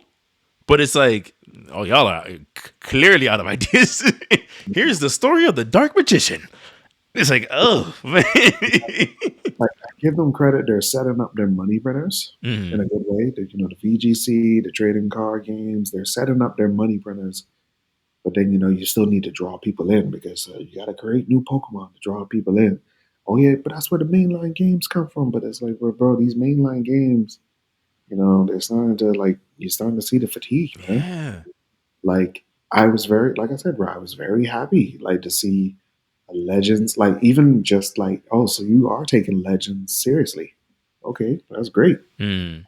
But to find out more, oh, there's no new Pokemon. Oh, um, okay. I mean, but then since it was Generation 6, and we've done 7, 8, and 9, are we gonna see like Pokemon from those generations and Kalos? Like, oh no, no. It's just whatever you saw in X and Y during that time. Those are Pokemon that are here. Even some of the things they announced, like spin-off wise, of like when I see Pokemon Go updates, I'm like, do people even still use that? Pokemon Go? I don't see anybody doing the whole group. Hey guys, we're gonna meet in the park to capture shiny Pichu. Be here at 3. I'm like, I don't see that no more. I'm sure it's happening somewhere, but I'm like, I don't know. It just doesn't feel like. I guess the best way I could put it is like, I don't feel like there is that draw to get casually interested people like myself back on board. Like during that sweet spot period when they're like starting to roll out the Switch games, but really and truly you wanted to play like Omega Ruby and X and Y. Like that's what kind of got me back in a little bit of like, oh, this is That's kind when of they took cool. the, that's when they took the remake seriously. And I Yeah. actually watched the Pokemon podcast, and they talked about that. They were like, and I'm glad that people are realizing, yes, bro, Fire Red, Leaf Green, Heart Gold, Soul Silver, and to an extent, Auraz. That's when they took remakes seriously. But then after Auraz, the remakes just went in an entirely different direction, and now you got Let's Go Pikachu and Eevee. Which is, I Which, guess, no, after you done read the yellow arc, this is trash. no, but I'm like, if the whole goal was to cater to even a younger audience, I don't. Yeah, because That's with the whole fine. Pokemon Go elements, I was like, bro, like this is how you're capturing Pokemon. Like, no, I don't want this. Hmm. Then they took it even further, where BDSP, where it's just like, so it's the same Diamond and Pearl story with chibi Yeah, graphics and a little post game area where you could capture all the legendaries because you're lazy. yeah, And it's like, that's it. And then, especially after, and there was like no new mega evolutions, no new this, no new that. It's like, bro, you mean to tell me we've come this far? You mean this far? And we're going to fight Cynthia again. But you mean to tell me I can't watch her, Garchomp, go mega to make this fight even harder? No? nope. But then you log on your Pokemon Netflix and you see Ash, fight a mega Garchomp. Like she pulls out her lipstick, does a little Sailor Moon type stance, and it's like mega evolve. Mm. And it's like you just see this, the final form of Kisame versus Ash's Lucario, Yeah, which Cynthia should have won, by the way. But that's a whole nother topic. I mean, that yeah, yeah. I was like, oh man, when I saw the little highlights of the direct, I'm just like, man. Going back to what I said last week, I'm like, I had no expectations, and it was just more amusing to see how much people were underwhelmed by the directive. Like they weren't feeling it. They weren't Yeah. feeling it, Yeah, it's a definitely a half and half, but some people are loyalists. They gotta say it because especially with the YouTubers, where this is their bread and bud. Oh, Nintendo watching. You said what? You must don't want these free copies. Or you might wake up and find your channel gone because Nintendo flagged it. But it's just it's a lot, bro. Like I just because if that was the if the design if what the leaks were saying is spot on, bro, I'm fearful for some of these new megas, man. Like bro, like Starmie and Skarmory. I was like, bro, please. Starmie's about to. If Dragonite looks like this, Starmie's about to look I know. I'm gonna send you the leaks of I'm ridiculous. gonna send you the leaks of what they say. What happens to Starmie? I'm just like, I could no, only bro. imagine if Dragonite looks like this, Starmie's about to look crazy. I Oh man! All right, let's move on. So, speaking of things going crazy, Tim, Hunter x Hunter Net Impact finally released and was DOA immediately. And I know you're not. I'm not surprised. I know you're not surprised. But then it opened up a wider conversation, which I thought made for a better topic regarding this game. Of are we finding ourselves back in the cash grab era of anime games again? yes, yeah, like CC2 was doing that with the Naruto series, which is like, yeah, some of these little installs before you just do the next number installment is like, no, you could have skipped this. Yeah. Um, First of all, it's a great series, Hunter. Like, but I just felt like there was nothing to really carry it. Like, like I said, the anime is over. There's nothing really new. Like, bro, to be honest, bro, if you could attach this to a movie or something like that, or Bro. something, it could have probably done better. Like, for example, like the next Demon Slayer game. Like, of course, people are going to buy it because of what is currently going on right now. You saw them leaks? That movie looked. Yes, I want Tanjiro #5. Because do you not see what happens to Tanjiro #5?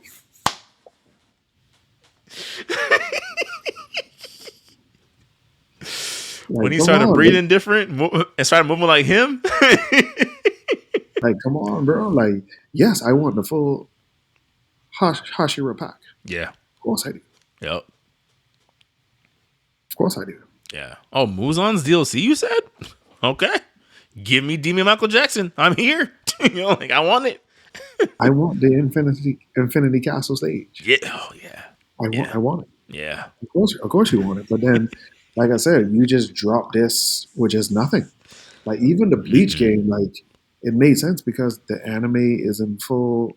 Well, the final arc is in full swing, and then that's what's also pushing the game because yes, people want characters from this particular arc, or however they navigate it in a way. I still think or if it opens up the door to it. Yeah, I still think putting out Ichigo #4 as a first DLC character was a mistake. That was a grand mistake. But go ahead, keep going. Yeah, it's just like you just brought it out there naked. And it wasn't even good. No, I said that. The gameplay looks all right. It doesn't look good. It looks like a PS2 game. It's not even because like I think all the time, not all the time, but I thought about what Jory was saying last week of like if you can't match CC2, which is fine, right? No one's expecting CyberConnect 2 graphics for everything, but you also can't match Arc System Works version of Cell Shaded. It's over. Grand Blue Fantasy Versus looks better than Hunter x Hunter Net Impact.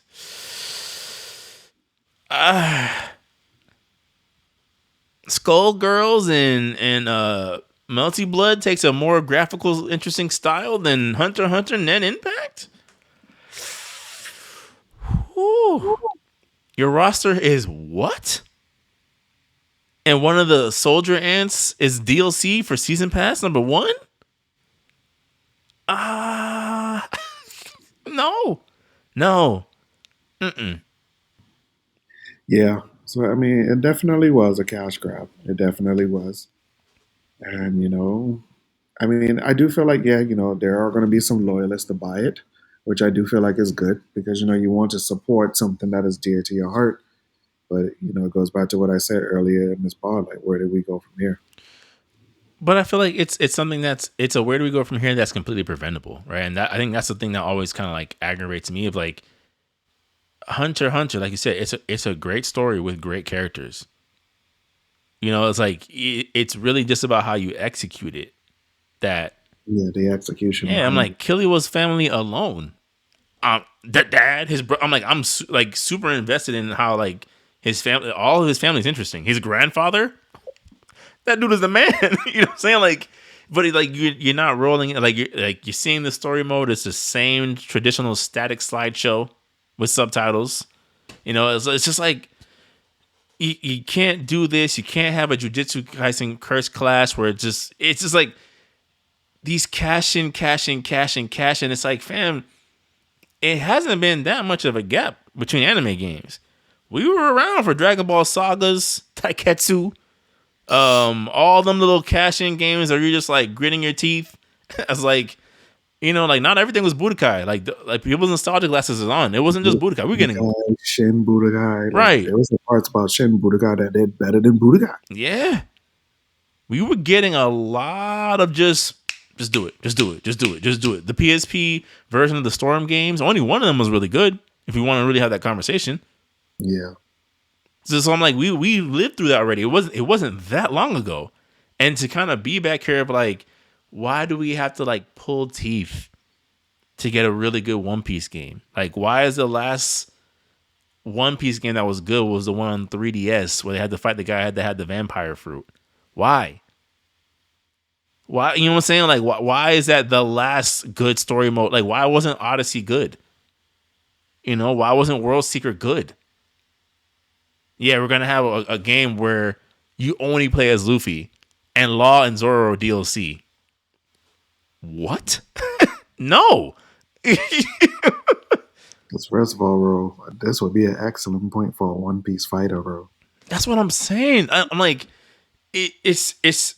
I can't believe I'm sending links to the group chat of specials of top tier quality from a One Piece fighting mobile game made in another country versus, yo, damn, Jory, they bringing this to America.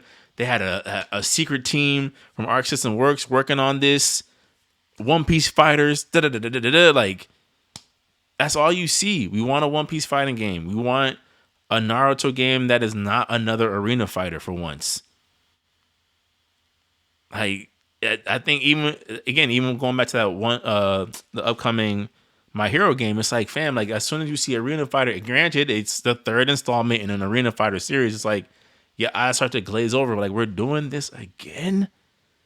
You have nothing innovative to the table. Nothing. It's just big old arena. We're gonna recreate iconic attacks. It's gonna be broken as all hell. And please pay us full price. When we were talking about Sparking Zero yesterday, I'm like, fam, what do you expect from Sparking Zero in terms of pushback? You gave us a bunch of characters with no new stages, no missing characters that weren't in the base roster, no additional story DLC, and you wonder why people are mad? What? Tenkaichi 3, we was fighting in Penguin Village from Dragon Ball. I can't even get a Glacier stage in Sparking Zero? The quality was different back then, bro. Yeah. That's when the source material was very special, man, because that was the era of Dragon Ball that you had to watch Dragon Ball. Mm-hmm. Like, you had to go back and see these things. You needed to know who. What was that? Ariel? Arieli, yep. Arieli, Mercenary Tao, General the Blue. it's like, bro, like, these were characters who were in the game. Like, you had to know who these people were. Mm-hmm. Android number 8, Frankenstein. Yep. Like, bro, like, Yep. you who these people are. But that now everything was just like, I think, when the era of Super came in, it just, everything just got glossed over. If it was not nothing tied to a movie, or even as of now, like, now you're entering the space of mobile games and these what if stories. It's like, bro, we're entering very interesting territory where the source material is being not cared for and you're just following these fantasies. Yeah. Like I said, I stand by like Charlotte, like, wait, who? Who? You don't know This is what, Charlotte, Tim? this is what we're doing. Like bringing in another generic saying. And don't get me started about his brother, Giblet. Come on, bro. Like, there's so much more to choose from out there, man. So much more to choose from. And then, like I said, like how you drop superhero with no red ribbon pharmaceutical base, Nothing, bro. nothing. The same city stage from the base game. And you wonder why people are upset. Like even like I love Fighter Z so much, but I did give it some pushback. Because like, so you give us Janemba without his stage, We got one new stage in that game. and it was a stage we didn't even ask for. Yeah. Oh, here's a tournament stage, but on Frieza's planet, we didn't ask for that. Yeah. We never even been to Frieza's planet like that. Like that, I would Yeah, say. yeah. But it's like we. So yeah, like I said, where's the ice? Um where's everything else? Like Where's Garlic Jr.'s random castle that he found in the first movie that he fought? I love that stage. but no, here's the mountain stage day and evening. Enjoy. Please enjoy. Craziness, bro. Yeah. Crazy. Like I said, but that's the era that we've entered, bro. Like it's just like they want to sell you stuff, but they want to half it sell you. Yeah. Like you're not getting a full package, bro. Like even this is, I guess, is another property. Like even this next Street Fighter season pass, Sagat stage is the only new stage. Right? It's like, I'll wait for a sale. It's at this point, bro. I'm just gonna wait for that final Ultimate Edition. I'm just about to wait until y'all done with this game because I don't see anything that really wants me to invest. I'll wait for I the keep final waiting to copy. jump in the pool and the water still ain't looking. Keep dipping my toe and like, no, not quite. Because especially how much these season passes cost us. Like, bro, that's like another extra $30 on top of the base title, and this is the third season. Like, bro. Yeah. No, I'm with you. I think, I do think that Sparking Zero was the aha moment for a lot of people of like, because remember Tim, our comment section was on fire when we was cooking on Sparking Zero leading up to the release. You don't know what you're talking about. It needs to be exactly the way it was in the PS2 era. These guys, it's like, and I have not heard, they never circle back around, but like, y'all were right. Tim, he was spitting facts back. I was like, I think it was just that, like, oh wow, like we're not getting enough. Because the thing about it is, and you broke this down very perfectly. All right, Dragon Ball Z just needs to cap things off and just create legacy games. Fighter Z could be that, hardcore tournament level of fighter.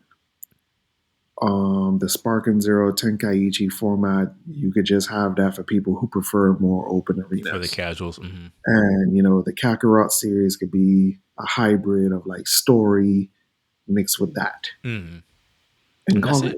Just call it a day. And call it a day. Because, like, even on Sparking Zero, like, that's technically Xenoverse 2. So if you want to throw in some little what if stories, you could do it in that form of gameplay style. But it's just like, no, bro, this game is not what you thought it was. At all. It's like, it's not. Yeah. It really is not. Because especially where Dragon Ball Z is now as a series, they're at a standstill, bro. Like, so it's like, and it kind of looks like they only want to focus on key characters. Like they're not like we're living in the era where like no, Deborah is not important. Mm. Oh, them sailor scouts that they fought in the tournament, they're not important. All those other androids that they fought, they're not important. But you know who is? These two extra versions of Gohan. Uh-huh. Or lime green Piccolo. Or an orange Piccolo.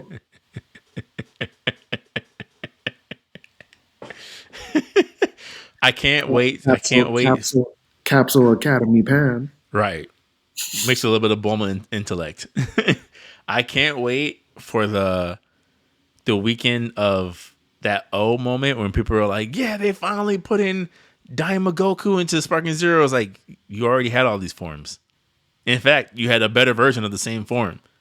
Super Saiyan 4 is already in the game and did cooler things in that form.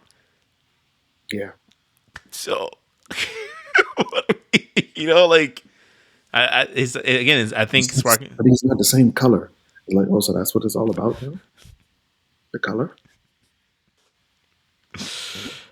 Sparking Zero was the aha moment, bro. Super Saiyan 4 Limit Breaker palette. We really this is where we are. Yeah. Like when I saw the transformation, I was like, bro, you really just could not help yourself. You just couldn't. You just had to put the Limit Breaker palette onto it and just call it something new. I was like, bro, we're gonna shave back the arms a little bit, make them a little thicker. Ta-da!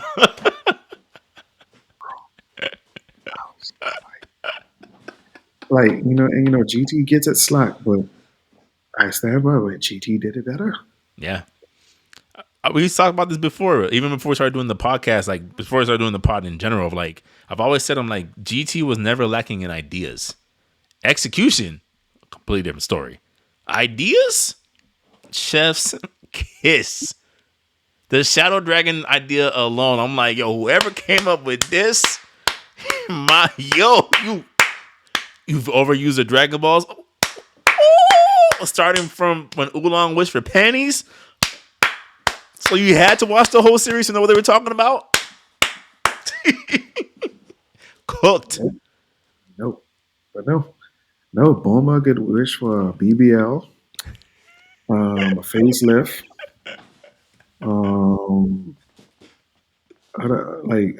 now you got all these Namekian refugees just creating Dragon Balls recklessly. Like, so you just thought you were just going to make these divine ornaments, which after the Frieza saga, the universe knows about it, and you just think it's not going to cause no problems in your life. And they all have universe-altering abilities. Remember, because like before, like Shenron used to be in check of like the wish could not outpower the person who created the dragon. But then you get to Dragon Ball Super, it's like Shenron can do whatever. The dragon that was introduced in the Granola arc can do like Granola's like, make me the strongest person who ever existed. Okay. What? Universe altering dragons just out there. Just retcons after retcons after retcons. It's like, and it's to the point, like, yeah, bro, your story is crumbling. Yeah. I mean, to tie it back, because I'm like, we always do throw like a bit of extra salt on Dragon Ball. I think it's something where I'm like, again, I'll say I do wish that Bleach Rebirth of Souls had done better. I was a little disappointed with how simple the combat system ended up being once it was released. Because again, like I think you've agreed also, is like Bleach is something where it's like there's something here. You can make this series into something. You just have to like, I don't like. We need an RPG-esque game for Bleach. We need almost like a fighter's treatment for Bleach in terms of the fighting game. Like, there's things you could do with this franchise that will still bring new life into it. I feel like it would have done better if it went up to the second arc of the Quincy War.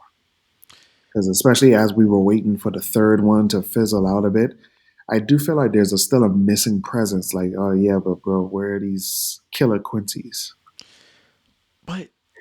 But yes, the combat system, you are right about that, because I did feel that way from the trailers. From the trailers, like, yeah. It was just too quick. Mm-hmm. Like, yep. So like, is there not any like more depth to this? So that's why I kind of feel like yeah, they're using this as a tech demo. But then it's weird That's because like, nothing, bro. yeah. Like, demo, like you go this far just to do this to test the waters to see. Oh, but Yes. then no, the next one is the next one.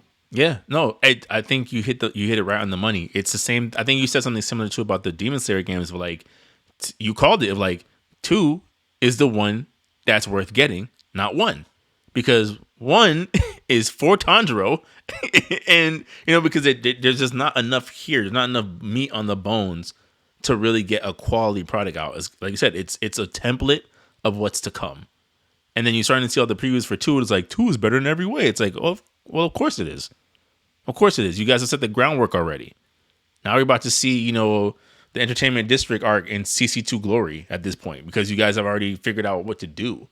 I think again with more legacy titles like Bleach, it's like the interest of this is like Jujutsu Kaisen is right there. Jujutsu Kaisen is your spiritual successor. You got to do a little bit more to keep people's interest. The only thing that Jujutsu Kaisen is missing is a good game. That's it. Once it gets a good game, like it's out of here. It's like it's going down as one of the greats. It's like you have to take this window of renewed interest in Bleach, and again, not to even sound dark, but the fact that you still have the author alive with us. We're losing our authors of our series every day, bro. Every day. No more new Dragon Ball ideas from Akira Toriyama. No more new Yu-Gi-Oh ideas from Kazuki Takahashi. Like no more Berserk for Jory. Like there's just a lot of, we're losing a lot of the forefathers of this industry. You still have Kishimoto for Naruto. You still have Tai Kubo for Bleach. Use them. Do we have it for Naruto? Well, yeah, you might want to only call him in emergencies because he'll introduce another alien. So you got to be careful with him. But I just mean in terms of like, you still have the ability to turn this into something worthwhile if you're really willing to try. And I think hopefully on the consumer end, we're getting to a point of like, yo, you guys don't have to put up with this. I say this all the time when we talk about games, we talk about any time of entertainment. The whole point of entertainment is to entertain you, for you to trade your money for access to this hobby. The minute it stops being entertaining, you do not have to continue to give them money. It is a trade-off. It's not one-sided. It's not you're going to take what we give you and pay for it. It's like, no. So I'm hoping that with this trend of phoned in anime properties coming to our consoles and our devices, I said it on Twitter this week. I'm like, I never would have thought in a post Sparking Zero world that Dokkan Battle would have me more excited about Dragon Ball. When I showed y'all those Gogeta animations, I'm like, fam, why am I seeing this on my phone? A mobile game is doing more with these characters than the series. It's crazy. Let's see. Okay, 3 more topics. I guess keeping in the kind of spirit of anime. Mm-hmm. Tim, let me ask you. When exactly did Death Battle become irrelevant to you, and why was it after Goku fought Superman? To be honest, I never really cared for those. I actually never really cared for those. Because, like, to be honest, bro, like, what if stories, like, they're cool, but like, I guess maybe because I'm a very literal person, like, I just overanalyze too much, and I just like, this is dumb. Mm-hmm.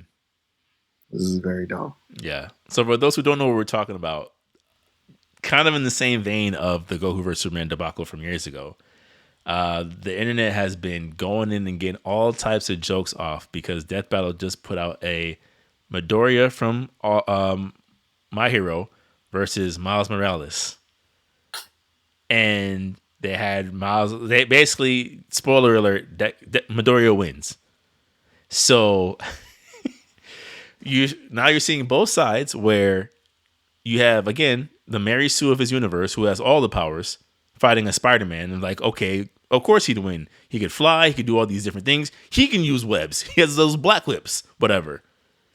But what I did come across the other day, like I think it was either last night or the night before, were people who do actually read the comics, and they actually reference something that you brought up in the group chat of like, no, that death battle did a poor job of representing Miles because we found out that Miles' powers are a direct influence from the channeling of the totem from the god that is using him as an avatar. So Miles is actually a lot stronger than he's depicted. And again, it just made me think of the Goku versus Superman argument all over again, where it's like, well, Superman's done this and I'm like, yo, the thing that Toriyama did very well in Dragon Ball was always show the art of restraint. Of just because you didn't see them doing it doesn't mean that they couldn't. So when you're seeing Cell saying, I have enough energy to blow away the solar system, and Gohan kills him, that means that Gohan can blow away the solar system. You know what I'm saying? Like, it's if he's this strong, but he's that strong, that means anything he could do, he can also do. So just because you didn't see Goku blow up the earth with a thought like Kid Buu did, who beat Kid Buu? Goku. What do you think was happening when Goku and Beerus were fighting and the impact of their punches was cracking the fabric of the universe? What do you think that means? But Superman's stronger. You guys just don't know. What? Okay.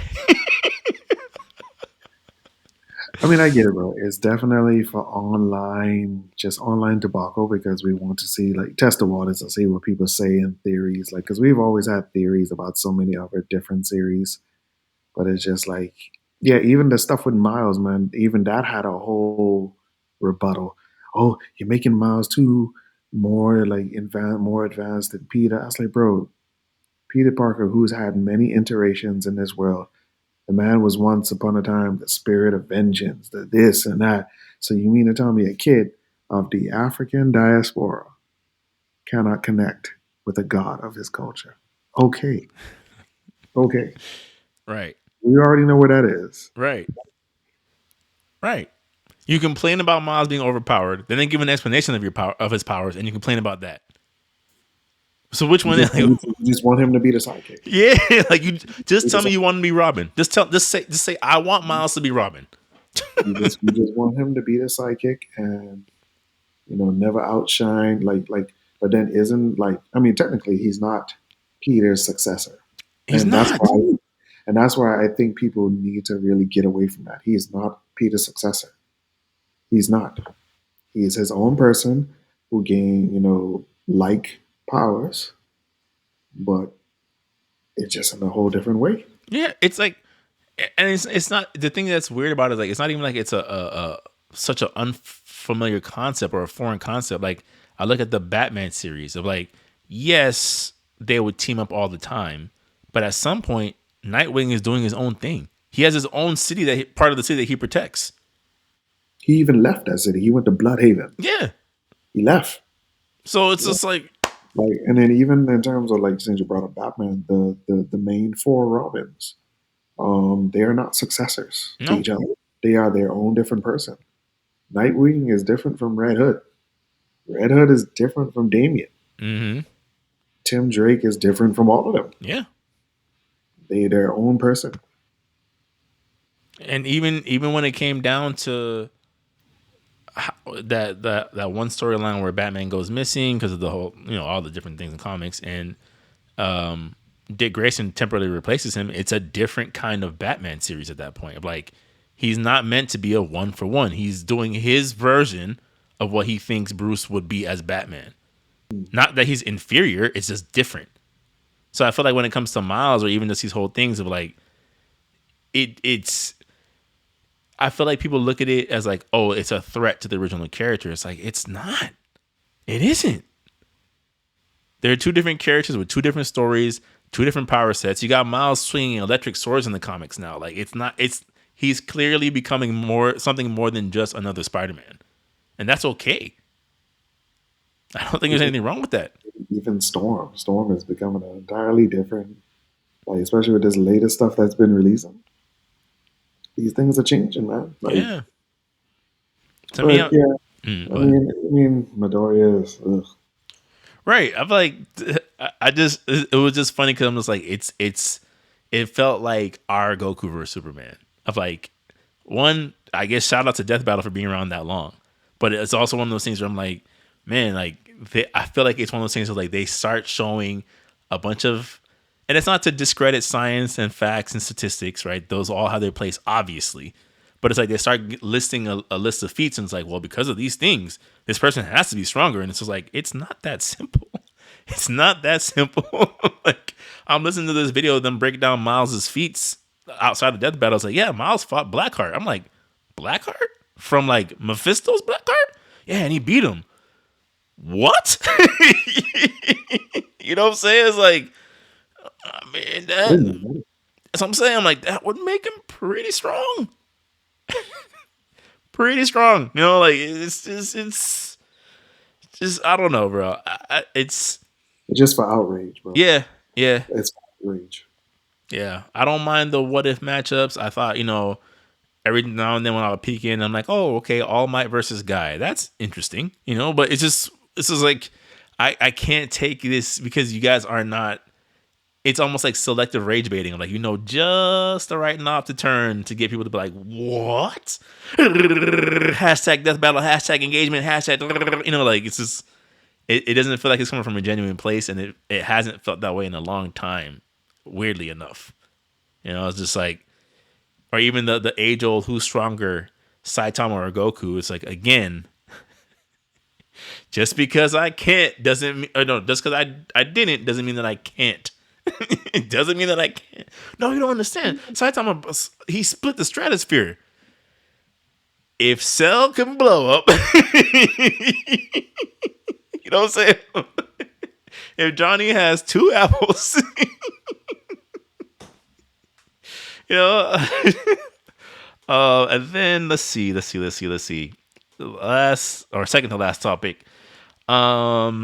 I did share in the group chat the other day. I thought it was just interesting. Because these last two topics, I guess, speak to just different sides of humanity. It seems like. But for those that don't know, there's this company called VShojo that recently announced that they were closing this week after a storm of controversy, where one of their VTubers, and for those who don't know about that, VTubers are people who use like anime avatars or just any type of avatar that's not their face to kind of represent them. Sometimes they'll use the AI voice to replace theirs, so on and so forth, yada yada yada.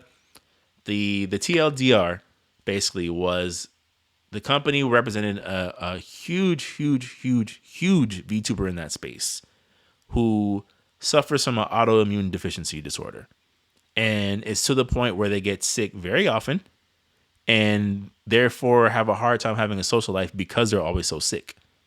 So in their desire to give back and growing from that platform, they had a charity set up for that exact disorder, that the understanding and agreement was that the funds raised through that company would be donated to the charity, right? The portions that were kind of determined for that. Mm-hmm. And they did from what I understand, they did two different streams to raise charity. The first one was a success, and the second one was so much of a success that particular VTuber at that time out subbed Kai Cenat on Twitch, like did more numbers than Kai, to the point that, if I'm remembering correctly, and I'm sure if I'm not, someone in the comments will correct me, they ended up raising just short of $500,000 in charity. And you probably already know where this is going, Tim, because this is a story as old as time. Somehow, some way, that money doesn't make it to the charity. So they start asking questions. Hey, where's the money? Apparently from the first time they did the stream, those donations did go to the charity, but the second one, almost $500,000, can't account for it. And then 2 days before we start recording the pod, the owner of VShojo puts out a statement vaguely alluding to a possible mismanagement of funds, including the charity funds, and announces that they're promptly closing VShojo down. Now, I have some thoughts, some not so nice thoughts, but I want to let you go first. What do you think? Greed. Ain't it something, bro? Ain't it something?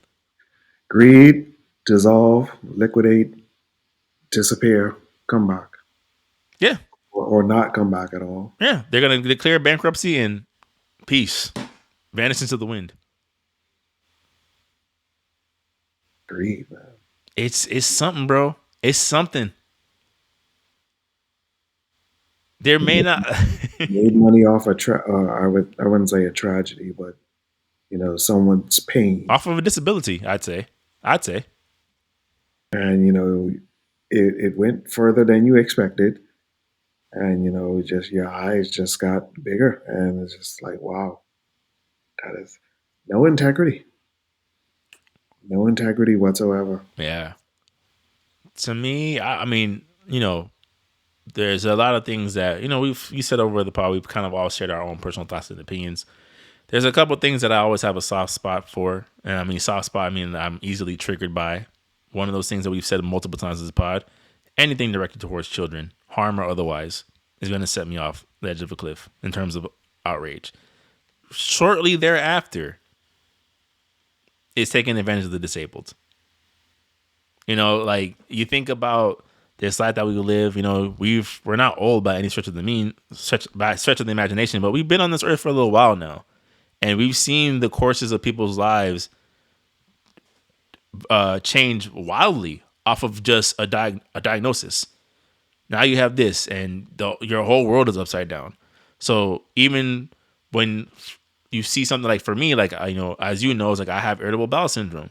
Not the end of the world, but there was times where it's like, yo, I'm gonna head out early. I can't leave the bathroom, or I can't make it out tonight. I can't leave the bathroom, right? And there was times where I'm like, is this just gonna be the rest of my life where I can't figure this out and I can't leave the house, right? So then when I hear stories about people who literally cannot leave the house or have a hard time leaving the house, and their only form of relief and therapy is to have a whole VTuber profile that allows them to express themselves, socialize, make online friends, build a connection, build a community for themselves, only for them to be taken advantage of by somebody else. It ignites like a different kind of rage inside of me of like you said, no integrity. Like you don't have, like, your morals are just, it's that low.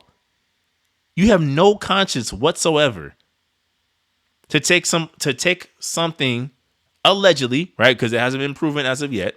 Allegedly take something from somebody who already has a hard time as it is. Why? For what?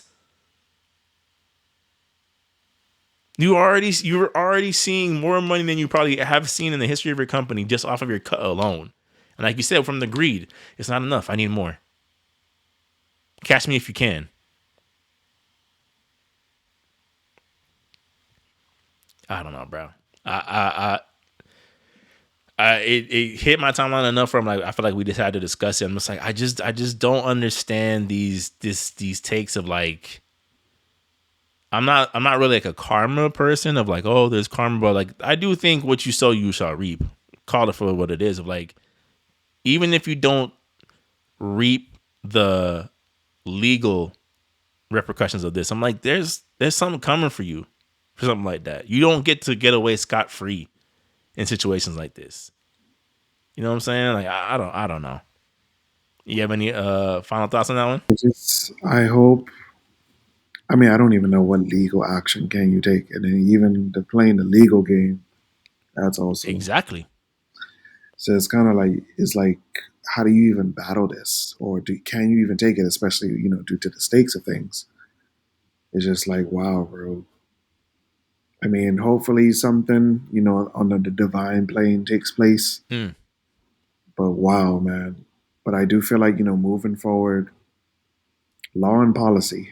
That's the best way to combat these things. It's like start A to point B, and if you do this, you discredit yourself, and these are the repercussions. Yeah. Yeah.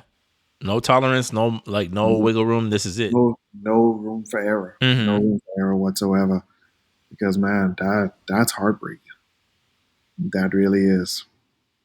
And then the thing about it is, bro, the way the cost of living is around the world is like, what was that even for? Like you could like, yes, you took it, did whatever with it, but that literally just depletes so fast. Because especially the lifestyle that people get when they get a large sum of stuff, like, and they just go rampant with it. It's like, bro, like credit cards, for example. That's one of the smallest, biggest. This is we'll start you off at this limit, and then your eyes just gets Right. wide, Mm-hmm. wider, Mm-hmm. and then you get that little envelope in the mail. It's like, oh, Wasn't keeping track of this the way I thought it was. are you able to pay half, quarter, or payment plan? Right. Just the interest, huh? But if you don't pay this off, like, the interest is, yeah, Yeah, bro. Yeah. horrible, man. Mm-hmm. It's I brought it to the platform of like, I hope that whoever was, again, if these allegations are true, which I mean, can't say for sure, but it's looking more than it isn't, is what I'll say. I hope that whoever was wronged gets what they are rightfully deserved and then some. And for those that took advantage, I hope you get what's coming to you. Is what I'll say. I don't mean that as like a threat. I'm not saying in terms of like legally justice. I hope justice comes your way. Is what I'll say. But to close on the last topic of a slight, I mean, I plan to get jokes off, but there is a little bit of a serious undertone underneath this topic as well. Tim, they coming after our horny games, man. No more horniness on the timeline, bro. No more horniness on the main line. What do you mean? So I came across this story this past week. I think it's, if again, someone can correct me in the comments. I think it started with Steam, and then it moved on to another relatively famous online gaming platform that allows for not safe for work adult games. And before I continue the story, before I get my jokes off to some degree, rightfully so, there was a game that was posted in which the premise was allowing you as your character to commit acts of sexual violence. I heard about that. Yes, towards, I think, women in particular. They pulled it because, of course, and for whoever made that, not FBI open up. Like, what's wrong with you? You know what I'm saying? But it opened the door to this other conversation of a lot of the games on Steam, a lot of the games on this other platform that were under the NSFW label were automatically pulled from being able to be sold, because the credit card companies involved was like, we're not going to allow you to use our services to check out as a form of payment for your customers with these type of games on your platform. So it then opened the conversation of, is this something where we're getting an intrusion on our rights, especially to put out product? Because obviously not everything under that label is SA. You know what I'm saying? Like, some of it is just two consenting adults doing whatever consenting adults do underneath that simulator. Sims Uncensored, if you want. You know, like, call it whatever. Like, what are your thoughts on the blocking? Are people overreacting to, like, this is the beginning of when they start cutting things down? What are your general thoughts on that? That's human nature. When obviously there are bad apples. I'm glad that game got pulled, because that's very, very, that's beyond concerning. Yeah, it's like, what? And because, yes, I do believe in freedom, but then sometimes there are people like, yes, like, what I'm saying? Because I like when I say in terms of freedom, like for example, like I enjoy erotic photography. Like I love the artistry of like intimacy, touch, and things of that nature. But then there are some people who take it even further, where the point is like now it's perversion. Right. Now it's just porn. And then some. Not even that, like even like like porn, like is an art form to certain people, Just yeah. but then now there's categories where it's a bit more, and it's like, what Shocking. do you do with what do you do Yeah. with that? And then I get it, there's a lot of blurred lines when it Mm. comes to that, like that. There's a lot of blurred lines. I do feel, you know, when you get into situations like that, you shouldn't generalize because then everybody gets impacted. Mm-hmm. No, you need an actual system like, hey, let's go through with what is within our ecosystem to rightfully, I wouldn't say judge, but assess what is going on around us. Mm-hmm. Like, for one of the biggest things, like, for example, Pornhub being removed. Yes, Pornhub should be removed because there has been a lot of people who have abused that platform to, like, for revenge porn and underage without and no consent, all these other things. Like a lot of perversive things have happened on these platforms, Mm-hmm. With no and regulation on their side. yeah, Nothing. Yeah, nothing. Yeah. Mm. yeah, because like that's what happens when there's so much fast money. It's like the regulations start to get like watered down and Mm-hmm. fizzled out. And I get it. People have a certain level of art form. Like there's some people who are into that, who are into kinky things Which is. now, Mm-hmm. which is perfectly fine. I do feel like everybody should not be penalized for what a person did. Mm-hmm. But then yes, we have to really come to these level of conversations about like these very intimate but sometimes dark side topics. And I get it, human nature, especially I would say due to like certain societal standards, like there's just certain people who don't want to talk about it because of purity and things of that nature. And there's sometimes the purity people looking at the ones who are a bit more on the freedom side and say like, oh, you're just down and dirty. And it's like, Mm-hmm. there's just so many personalities and perspectives about these topics that everybody goes through. Mm-hmm. But then I do feel like what human beings need to do is you need to have a respectful sit down of what's going on. Yes, there are some things out there like, no, that is wrong. Yeah. That is wrong. That is not good. That is not healthy. There is a level of, discernment and knowing what is right and what is wrong. I agree.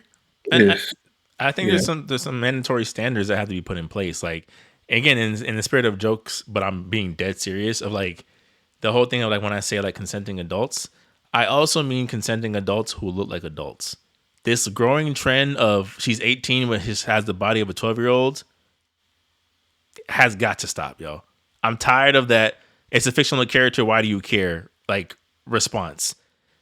Cut it out. You know why we care. Like there's been like you said, like this level of human like sinking ship of like, let's see how close we can push it. Of like, fam, you know what you're alluding to. Of like, stop playing dumb at this point.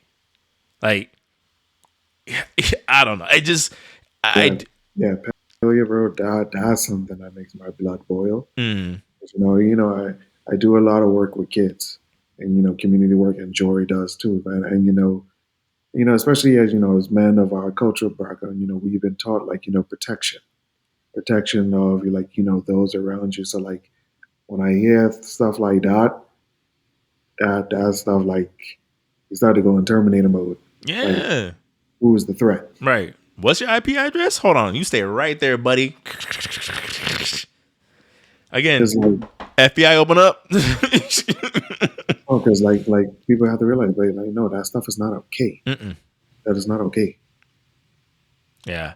The thing with this news report is like it was conflicting to me because I say all the time when it comes to video games of like you don't want to give these companies too much permission, right? So I think to also another degree when it comes to a situation like this, like you said, you put regulations in place, yes, but you don't give these companies the absolute say so of like, we thought that Grand Theft Auto 6 was a little bit too violent, so you're not buying it on Steam. It's like, hold on now. But that's not outside of the range of possibility, right? Like I think you do have to have some checks and balances when it comes to what's allowed on a platform and not let it be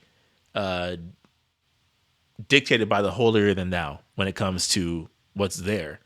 That being said, I also am on the side of, again, there has to be some absolute mandatory minimums of like, if it even looks like this, you're out of here.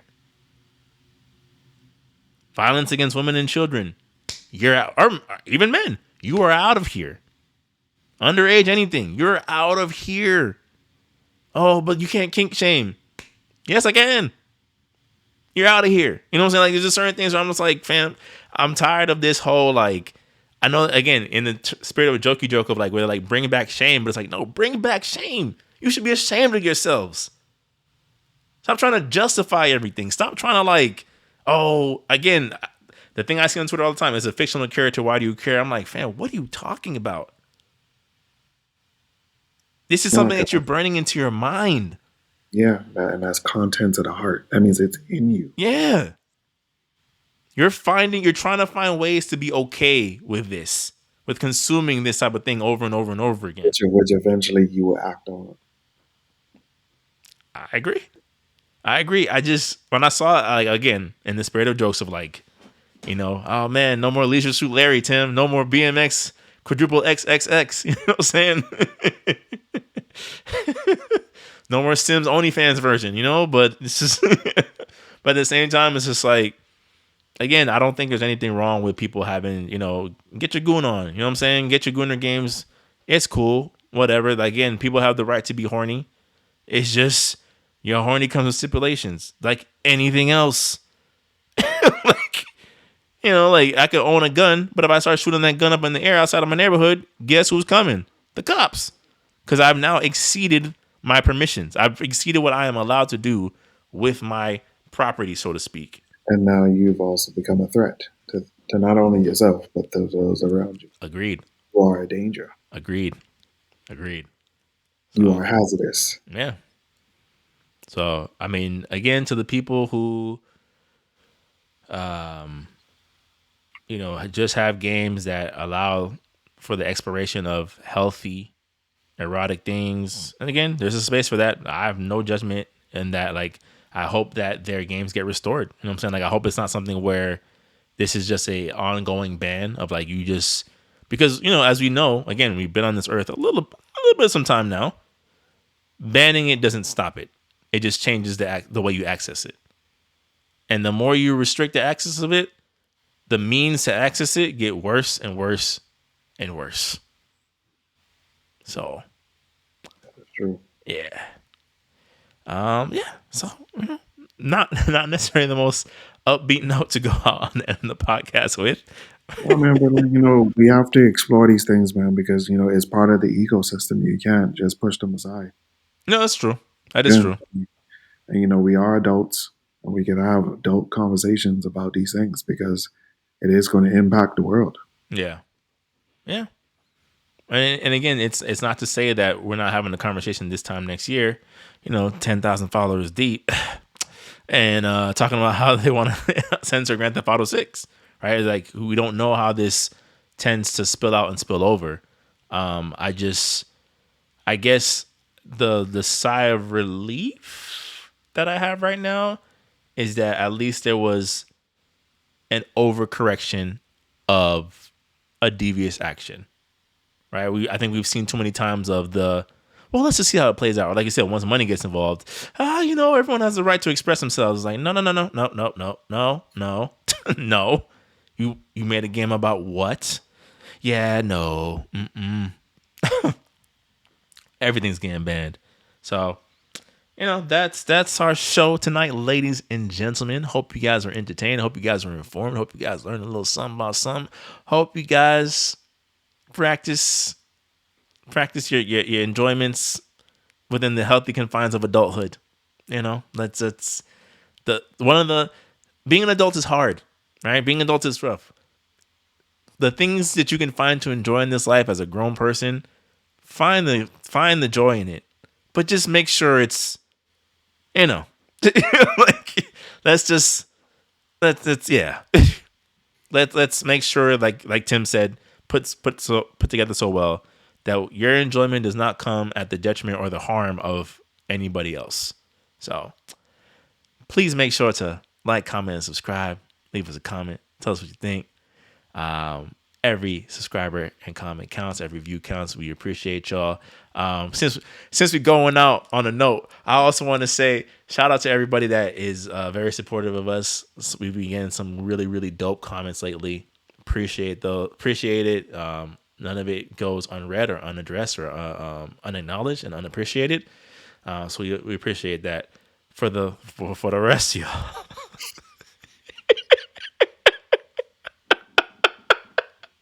But for the rest of y'all, the ones that want to come into our comment section and watch not a one video in full, but have a whole theory paper on how we should be running our channel, just know we're going to address that too. Don't you worry. Don't you worry.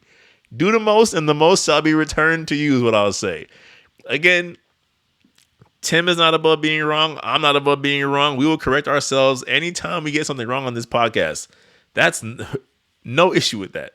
Constructive feedback, always open to it. This other stuff, this involuntary information of here's what I think you should do with your platform. No, sir. Not today. Not ever. So with that, ladies and gentlemen, I am Antonius the Gamer, Mykale Smith, the Press Start Select Podcast. Until next time, have a great night. Peace. Take care.